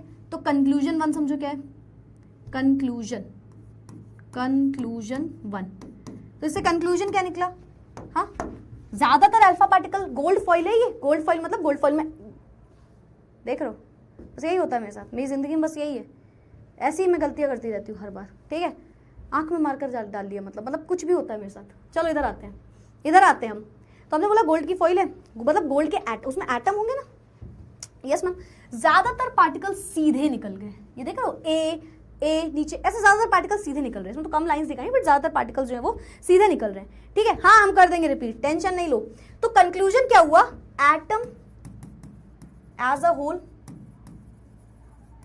इज न्यूट्रल, मतलब कि ज्यादातर जो अपने अल्फा पार्टिकल थे वो अगर अंदर चले गए तो हम ये बोलेंगे कि ज्यादातर एटम जो है वो तो खाली है, यानी कि हम बोलेंगे कि ये जो एटम है ये ज्यादातर तुम्हारे दिमाग की तरह है। Atom as a whole is like your mind, जब तक आप मुझसे नहीं पढ़ रहे थे केमिस्ट्री, अब ऐसा नहीं है, ठीक है। तो एटम एज अ होल जो है वो न्यूट्रल है, उसके अंदर कोई चार्ज नहीं, कुछ भी नहीं, उसके अंदर कुछ नहीं भरा हुआ है, ठीक है। Atom as a whole is neutral, पहला कंक्लूजन और पहला ऑब्जर्वेशन। अब आते हैं हम ऑब्जर्वेशन 2 पे। ऑब्जर्वेशन 2 पे अब इन्होंने क्या देखा, फिर दूसरी चीज इन्होंने देखी, इन्होंने देखा some of the alpha particle were deflected by a small angle, यानी कि कुछ अल्फा पार्टिकल ऐसे जा रहे हैं और थोड़ा सा घूम रहे हैं, ठीक है, ऐसे जा रहे हैं थोड़ा सा घूम रहे हैं, है ना, ऐसे जा रहे हैं थोड़ा सा घूम रहे हैं। some of the alpha particle were deflected by a small angle, जैसे 80 डिग्री 90 डिग्री है, 90 डिग्री भी ज्यादा हो गया, इससे भी कम, बहुत छोटे से एंगल से। तो some of the alpha particles were deflected by a small angle। ये आवाज कहां जा रही है मेरी, अच्छा ठीक है। Some of the alpha particles are deflected by a small angle, कुछ अल्फा पार्टिकल बहुत छोटे छोटे एंगल से डिफ्लेक्ट होते, घूम रहे थे वीकेंड से। अच्छा इसका क्या कंक्लूजन मैम, ऐसा क्यों हुआ होगा, एक बात बताओ मुझे, कंक्लूजन नंबर 2, ठीक है। अच्छा मुझे एक बात बताओ, सपोज ये मार्कर है, ठीक है, ये मार्कर ऐसे, या ऐसे समझो तुम जा रहे हो रोड में, तुम इजीली जा रहे हो, एकदम आसानी से ऐसे जा रहे हो, तुम्हें थोड़ा सा धक्का लगा, थोड़ा सा, ज्यादा नहीं, तो मतलब तुम किससे टकराए होगे, किसी छोटी मोटी चीज से, है ना, बड़ा ऐसे पत्थर रख दिया हमने बेसिक सा, तो तुम उससे टकरा के थोड़ा पीछे हो गए, थोड़ा सा एंगल से डेविएशन का मतलब क्या है, मतलब किसी छोटे सी चीज से टकराया। अल्फा पार्टिकल में कैसा चार्ज है, पॉजिटिव चार्ज है, मैं बार बार ये चीज रिपीट कर रही हूं, है ना, कि जो अपना अल्फा पार्टिकल है उसमें +2 का चार्ज है। अगर मैंने बोला किसी से टकराया तो ये सोचो किससे टकरा के पीछे आया होगा, मैम -2 से नहीं, मैम नेगेटिव से नहीं, नेगेटिव तो अट्रैक्ट कर लेता है ना, opposite attract each other, repel कैसे हुआ होगा मैम, पॉजिटिव से, सिंपल सी बात। मतलब कि इससे कंक्लूजन ये निकला, इससे कंक्लूजन क्या निकला कि there is some positive charge inside the atom, है ना, अंदर कुछ पॉजिटिव चार्ज हल्का सा प्रेजेंट है। Yes ma'am. तीसरा पॉइंट, ऑब्जर्वेशन नंबर 3 क्या देखा इन्होंने, जो कि बहुत ही बड़ी ऑब्जर्वेशन थी, और इस ऑब्जर्वेशन की वजह से इन्होंने कुछ डिस्कवरी भी कर दी। तो ऑब्जर्वेशन 3 में इन्होंने बोला कि 1 in a million पार्टिकल, लाखों में से एक ऐसा भी पार्टिकल था जो पूरी तरीके से वापस आ गया। मतलब अगेन तुम रोड में चल रहे हो, तो रोड में तुम ऐसा धक्का खाए कि तुम पूरा पीछे हुए, पूरा 180 डिग्री एंगल से रिवर्स हो गए, 180 360 जो भी बोल लो, है ना, प्रॉपर डेविएशन हो गया। 1 in a million पार्टिकल, मतलब ऐसा नहीं कि हर पार्टिकल ऐसा दिखा रहा था। यहां तक तो इनकी बात ठीक थी। तुमको पता है अर्नेस्ट रदरफोर्ड ने, एज वी सेड, कि इन्होंने प्रोटॉन की डिस्कवरी करी, करेक्ट, इन्होंने न्यूक्लियस की डिस्कवरी करी, करेक्ट, पर आपको क्या ये बात पता है, इन्होंने इन दोनों डिस्कवरी की वजह से ये काम किया ही नहीं था। इन्हें पता ही नहीं था कि ये आगे चल के कोई डिस्कवरी भी कर देंगे। ये डिस्कवरी के लिए ये सारी चीजें कर ही नहीं रहे थे, तो स्ट्रक्चर देख रहे थे एटम का क्या है, ये देख रहे थे एटम का स्ट्रक्चर क्या है। बट इन्होंने 2 डिस्कवरी कर दी, बहुत बड़ी डिस्कवरी जो एक एटम के लिए मानी गई, ठीक है। तो इन्होंने बोला थर्ड ऑब्जर्वेशन में 1 in a million पार्टिकल। अब देखो यार, मैं 1 in a million लिख रही हूँ, कई बुक्स में लिखा रहता है out of 1000 particles, out of lakhs of particles, है ना, आप समझ लेना इसको। मतलब बेसिकली बहुत few, very few, you can say very few, very very very very very very very very few, very few particles were deflected by a large angle, है ना, बहुत बड़े एंगल से, यानी कि रिवर्स बैक होगा, ऐसे मान लो, कैसे मान लो, कैसे मान लो, देखो देखना, ये अपना भाई पूरा स्ट्रक्चर था, पूरा एक्सपेरिमेंट था। ये देखो पार्टिकल गया गया गया गया, ऐसे किसी से तो टकराया जो ये पूरा वापस आ गया, पूरा ही वापस आ गया भाई, है ना। ऐसे गया 90 डिग्री भी जा सकता था, पर ये तो पूरा रिवर्स हो गया, पूरा वापस आ गया। तो ऐसा क्या होगा इसमें, ये क्या हो गया, ये तो कभी इमेजिन ही नहीं किया, क्योंकि एटम तो छोटा सा है, उसमें +2 तो बहुत बड़ा चार्ज हो गया एटम के कंपैरिजन में। पर ऐसा एटम में क्या है जो कोई एक पार्टिकल ऐसा भी था लाखों में से जो पूरी तरीके से वापस आ जा रहा है। मतलब तुम ऐसे रोड पे चल रहे हो, तुम पूरा पीछे हो गए, तुम इतनी तेज टकराए कि तुम पूरा पीछे हो गए, जैसे तुम राम राम ऐसा कभी हो ना, ट्रक से टकरा गया हो कोई अब तो एग्जांपल आ गया दिमाग में तो बता दे रही हूं, ट्रक से टकरा गया, मतलब कितना ज्यादा डिफरेंस हो गया वेट में, समझ रहे हो। तो यानी कि कोई बहुत भारी चीज है एटम में, और वो बहुत छोटी सी जगह पे है, क्योंकि कुछ ही पार्टिकल में हुआ। तो यानी कि इसका जो कंक्लूजन आया, कंक्लूजन नंबर 3, वो क्या निकल के आया, वो ये निकल के आया मैम कि वेरी स्मॉल, या ऐसे लिख लो, whole mass, the whole mass of an atom is in a very small place।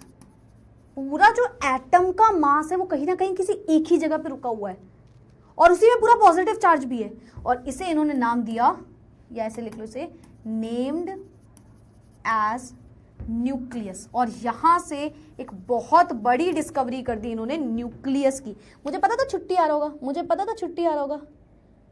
पता था, मैं अंधी नहीं हूं, मैं बहरी नहीं हूं मुझे पता था तुम छुट्टी लेकर आओगे, इसलिए नहीं देख रही थी मैं इतनी देर से चैट बॉक्स में, क्योंकि अगर मैं देखती तो छुट्टी करने के लिए तुम कह रहे होते, है ना। तो ये भाई पूरा का पूरा रदरफोर्ड का एक्सपेरिमेंट है। क्या आपको समझ में आया? मुझे पता है एक बार तुम बोलोगे रिपीट कर दो मैम, तुम आदत से मजबूर हो तो तुम तो ये बात बोलोगे ही बोलोगे, और मैम भी आदत से मजबूर है तो मैम दोबारा आपको रिपीट भी करके बताएंगी। ये गोल्ड की फॉइल थी।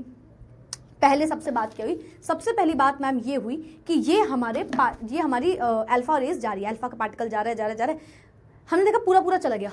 यानी कि पूरा कैसे चला गया होगा, अगर ये एक एटम है और ज्यादातर जो रेज हैं वो ऐसे सीधे निकल गई, तो इसका मतलब है एज अ होल एटम में कुछ नहीं है, होल पूरे एटम में कुछ नहीं है। यानी कि जे थॉमसन की पहली चीज यहीं पे गलत हो गई कि एटम में पॉजिटिव चार्ज फैला हुआ है, ऐसा नहीं है।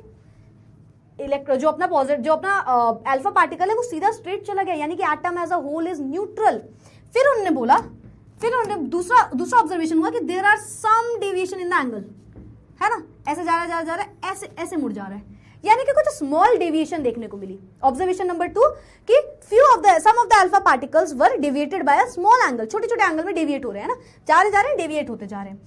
फिर थर्ड ऑब्जर्वेशन क्या आई, 1 इन अ मिलियन, मिलियंस में से कोई एक ऐसा पार्टिकल भी था जो गया, किसी से तो टकराया और पूरा रिवर्स बैक हो गया, ठीक है। ये सीधे जा रहे हैं, ये भी सीधे जा रहे हैं, और यहां पर मुड़ जा रहे हैं, और कुछ ऐसे पार्टिकल हैं जो ऐसे गए तो पर पूरी तरीके से वापस बाउंस बैक कर गए, और यहां से पता चला कि एटम का पूरा मास कहां पे सिचुएटेड है, एक सेंटर में ही, ऑफ कोर्स वो तो बाद में चलेगा, बट एक बहुत छोटी सी जगह में। पता है कितनी छोटी सी जगह में?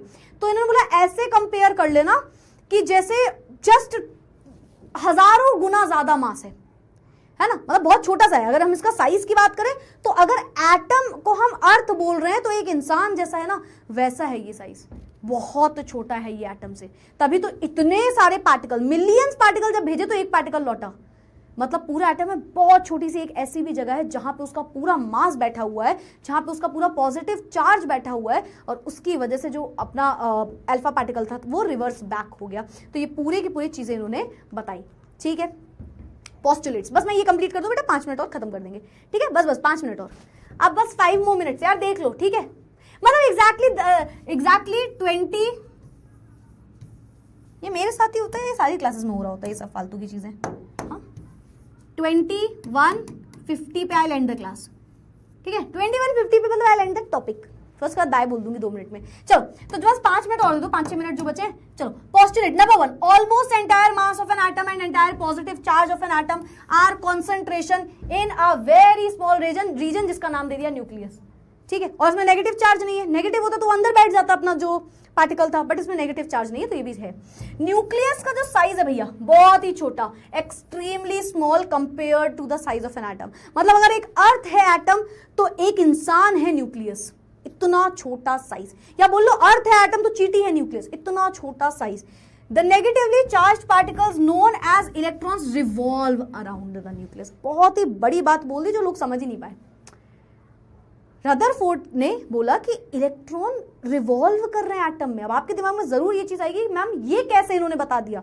चलो इस हद तक हम समझ गए रदरफोर्ड बहुत इंटेलिजेंट थे, इलेक्ट्रॉन बाहर बैठा है इन्होंने बता दिया, पर वो इलेक्ट्रॉन बाहर बैठा नहीं है, घूम रहा है, ये भी इन्होंने बता दिया। Yes, he said that electron revolved around the nucleus। although मैं आपको बता दूं यहां से स्टेबिलिटी नहीं पता चलेगी, स्टेबिलिटी यहां से बिल्कुल भी पता नहीं चलेगी, ये याद रखना। ये भी स्टेबिलिटी को नहीं बता पाए, पर फिर भी इन्होंने स्टेबिलिटी के लिए ही ये बात कही थी। तो मैं इसको समझा दूं जल्दी से। इन्होंने ये नहीं बोला इलेक्ट्रॉन बाहर बैठा है, क्यों नहीं बोला? Because he was very minded. उन्हें पता है कि अगर इलेक्ट्रॉन बैठा होगा तो वो पॉजिटिव है भाई, अगर वो क्या कहते हैं उसको मोशन में नहीं होगा, वो बैठा हुआ तो वो तो एक टाइम बाद आके भिड़ जाएगा, नेगेटिव पॉजिटिव आपस में, है ना। तो इन्होंने मतलब घूम रहा है हर समय, जो कि सच बात है, जो कि सच बात है। बट इसमें खैर और भी अलग चीज होगी, बट इनके अकॉर्डिंग भी इलेक्ट्रॉन जो है वो घूम रहा है एटम के आसपास, जो कि बहुत बड़ी बात थी। ठीक है, revolve around the nucleus, so most of the space of an atom is empty. तो आधा तो खाली है अपना एटम, है ना, तुम्हारे दिमाग के जैसा। Centripetal force required for revolving, अब ये तो आपने पढ़ा होगा फिजिक्स में। अगेन सेंट्रीपिटल एक फोर्स होता है जो कि लग रहा होता है, ठीक है, इलेक्ट्रॉन्स में लगेगा, जिसकी वजह से घूम रहा है बेसिकली न्यूक्लियस के आसपास, प्रोवाइडेड बाय दिस। कुछ आपको जरूरत नहीं है पढ़ने की, न्यूक्लियस एंड इलेक्ट्रॉन पता चला। Total negative charge of an electron surrounding the nucleus वो इक्वल है पॉजिटिव के। जैसा जे थॉमसन ने भाई एक अपना ये बोल दिया था पॉइंट, वही इन्होंने बोला कि वो बराबर है, जितने इलेक्ट्रॉन का चार्ज है उतना ही प्रोटॉन का चार्ज है एक एटम में, तो वो न्यूट्रल है, वो स्टेबल है। ठीक है, तो ये इन्होंने बातें बोली। अभी कितना दे, 4 मिनट बचा, देखो 4 मिनट बचा, 4 मिनट का साथ है मेरा और तुम्हारा, देखते हैं कौन कौन रुकेगा। Conclusion of Rutherford model of an atom. Number 1 conclusion, the space inside an atom is empty, खाली है, ऑफ द अल्फा पार्टिकल, क्योंकि ज्यादातर पास हो गए विदाउट एनी डिफ्लेक्शन, ज्यादातर पार्टिकल्स तो अंदर निकल गए। अब देखो तुम पढ़ चुके हो तो रीडिंग करने में तुम्हें टाइम नहीं लगेगा, है ना। Number 2, positive charge occupies a minimum space, बहुत छोटी सी जगह पे कहीं पॉजिटिव चार्ज है, जो कि बता रहे बहुत थोड़े से पार्टिकल थे जो डेविएट कर रहे थे, है ना। ये तो हमने यहाँ पे लिखा था, देखो क्या लिखा है, there is some positive charge, है ना, इनसाइड एन एटम कुछ पॉजिटिव चार्ज भी है उसमें, जिसकी वजह से थोड़ा सा डिफ्लेक्शन दिखा। Next, a very small proportion of alpha particle were diverted by a large angle, बहुत बड़े एंगल से डाइवर्ट हो गया वो, जो कि हमें इस पॉइंट में पता चलता है, और इसी से हम बोलते हैं कि उसके अंदर न्यूक्लियस भी प्रेजेंट है। ठीक है, ठीक है। अब अच्छा, रदरफोर्ड ने जो डिस्कवरी करी वो फाइनल डिस्कवरी नहीं थी। ऐसा नहीं है कि एटम का स्ट्रक्चर रदरफोर्ड ने ही बता दिया, यहां पे भी कुछ गलतियां थी, कुछ कमियां थी, तो हम थोड़ी सी लिमिटेशंस जानते हैं जल्दी से। Movement of electron was not specified by him, घूम तो रहा है पर कहां पे घूम रहा है, एग्जैक्टली किस शेल में घूम रहा है अगर हम बात करें, है ना, इनके हिसाब से घूम रहा है वो, है ना। सच बताऊं तो इन्होंने शेल्स भी बताई थी थोड़ी बहुत कि शेल्स में घूम रहा है, बट किस में होगा, कब होगा, कौन सी शेल में होगा, ये सब इन्होंने नहीं बताया। तो अब ये वाली बात फिर मैम गलत कैसे हुई, अभी मैं इसको समझाऊंगी डिटेल में थोड़ा सा। Now any particle in circular orbit this, अब इसी लाइन को पहले समझ लो। पहले तो मैंने आपसे बोला कि एक ग्राउंड है, उसमें ना यू हैव टू रन, उसमें तुमको कुछ राउंड लगाने, सपोज मैंने बोला कि 10 राउंड लगाओ, ठीक है, और सेंटर में मैंने पानी रख दिया उसमें, तो आप क्या करोगे भाई, आप 1 राउंड लगाओगे, 2 राउंड, आप थकोगे, आपकी एनर्जी जाएगी, है ना। और ये होता है जब भी कोई एक्सेलरेशन में होता है, कोई भी चीज मूवमेंट में होती है, मोशन में होती है, तो वो एनर्जी लूज करती है, ये हम सभी को पता है। गाड़ी चल रही है, वो थोड़े टाइम बाद पेट्रोल की वजह से चल रही है, तो थोड़े टाइम बाद रुक भी जाएगी, रीजन तो यही है ना, क्योंकि उस पर एनर्जी मिल रही थी पेट्रोल की वजह से। आप चल रहे हो, आप चलते चलते थक गए, आप में एनर्जी नहीं बची। तो यानी कि कभी भी कोई चीज जब मोशन में होती है, मूवमेंट में होती है, घूम रही होती है, तो वो एनर्जी बाहर निकालेगा। अब रदरफोर्ड ने बोला इलेक्ट्रॉन घूम रहा है, तो इलेक्ट्रॉन भी तो एनर्जी निकाल रहा होगा, अगर वो एनर्जी निकाल रहा होगा तो एक टाइम बाद थक के आ जाएगा और पॉजिटिव चार्ज से भिड़ जाएगा। यानी कि अगर आप सर्कल लगा रहे हो ग्राउंड का, तो 1 राउंड, 2 राउंड, 3 राउंड के बाद तुम और कम एनर्जी में हो, फिर 4th राउंड में और कम, 5th में और कम, 6th, 7th, 8th, हो सकता है तुमने 10th तक भी कर लिया, पर फिर तुम आके तुरंत पानी पीने आ जाओगे बीच में सेंटर में। सिमिलरली इलेक्ट्रॉन घूम तो रहा है, बट एक टाइम बाद तो वो एनर्जी उसकी पूरी चली जाएगी और वो आके पॉजिटिव चार्ज से लग जाएगा। तो आप तो स्टेबिलिटी नहीं बता पाए, आपके अकॉर्डिंग एटम स्टेबल कैसे है भाई, इलेक्ट्रॉन घूम रहा है और एक टाइम बाद आके पॉजिटिव से लग जाएगा, तो स्टेबल ही नहीं है आपका एटम का स्ट्रक्चर। ठीक है, and radiate energy due to which the revolving particle identified by Rutherford was unstable and tend to fall inside the nucleus, कुछ टाइम बाद तो वो आके गिर जाएगा अंदर। ठीक है, फिर उसके बाद dual character of electromagnetic radiation can not be explained by him, है ना। अब इसके बारे में आप रेडिएशन आगे पढ़ोगे तो तब समझोगे, तो ये वो भी नहीं बता पाए थे। फिर उसके बाद बहुत से एक्सपेरिमेंट्स हुए जिसमें आप बेटा स्पेक्ट्रम वगैरह आगे पढ़ोगे, इन्होंने उसको भी नहीं समझाया था, ठीक है। तो यही सारी चीजें थी। चलो 1 मिनट लेफ्ट, अच्छा ठीक है, अब तो जाना पड़ेगा रे बाबा। चलो ठीक है, तो ये था हमारा रदरफोर्ड का एक्सपेरिमेंट। चलो पहले चैट बॉक्स में जल्दी से बता दो कि आपको ये वाली बात भी क्लियर हो गई। इन द चैट बॉक्स जल्दी से बताओ, हमें रदरफोर्ड एक्सपेरिमेंट की सारी बातें समझ में आई या नहीं आई। और प्लैनेटरी मॉडल से भी इन्होंने कंपेयर किया था, इनका एटॉमिक स्ट्रक्चर इन्होंने प्लैनेटरी मॉडल से कंपेयर किया था।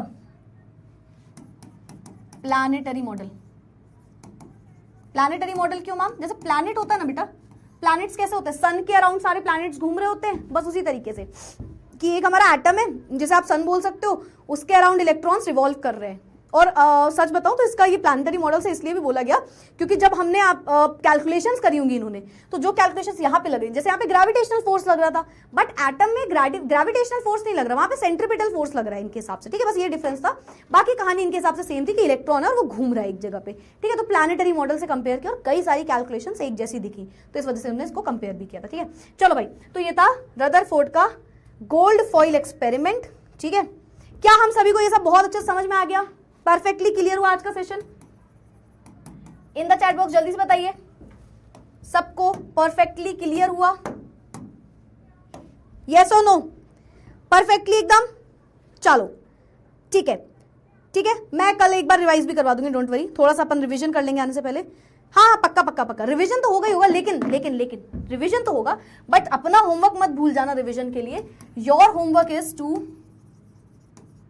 टू रिवाइज, है ना। आई होप सो आपने नोट्स बनाए होंगे साथ में, अदरवाइज आपको नोट्स तो मिल ही जाएंगे, तो आप एटलीस्ट 15 to 20 मिनट्स, आने से पहले 20 मिनट्स आपको करना है रिवीजन, ठीक है। तो ये आपका होमवर्क है, बाकी मैं आके अपना होमवर्क कर लूंगी, मैं तुमको रिवीजन करा दूंगी, ठीक है। चलो भाई, that's it for today. I hope so सबको सारी चीजें बहुत अच्छे से क्लियर हो गई होंगी परफेक्टली। अगर नहीं हुई है तो एक बार थोड़ा सा रैपिड रिवीजन टाइप का देख लेना इसमें, ठीक है। और कल आके मैं भी रिवाइज करा दूंगी। चलो भाई, that's it for today. I will see you all in the next class. कल वाली क्लास अपनी 5 बजे की है ना, कल क्या है, वेडनेसडे।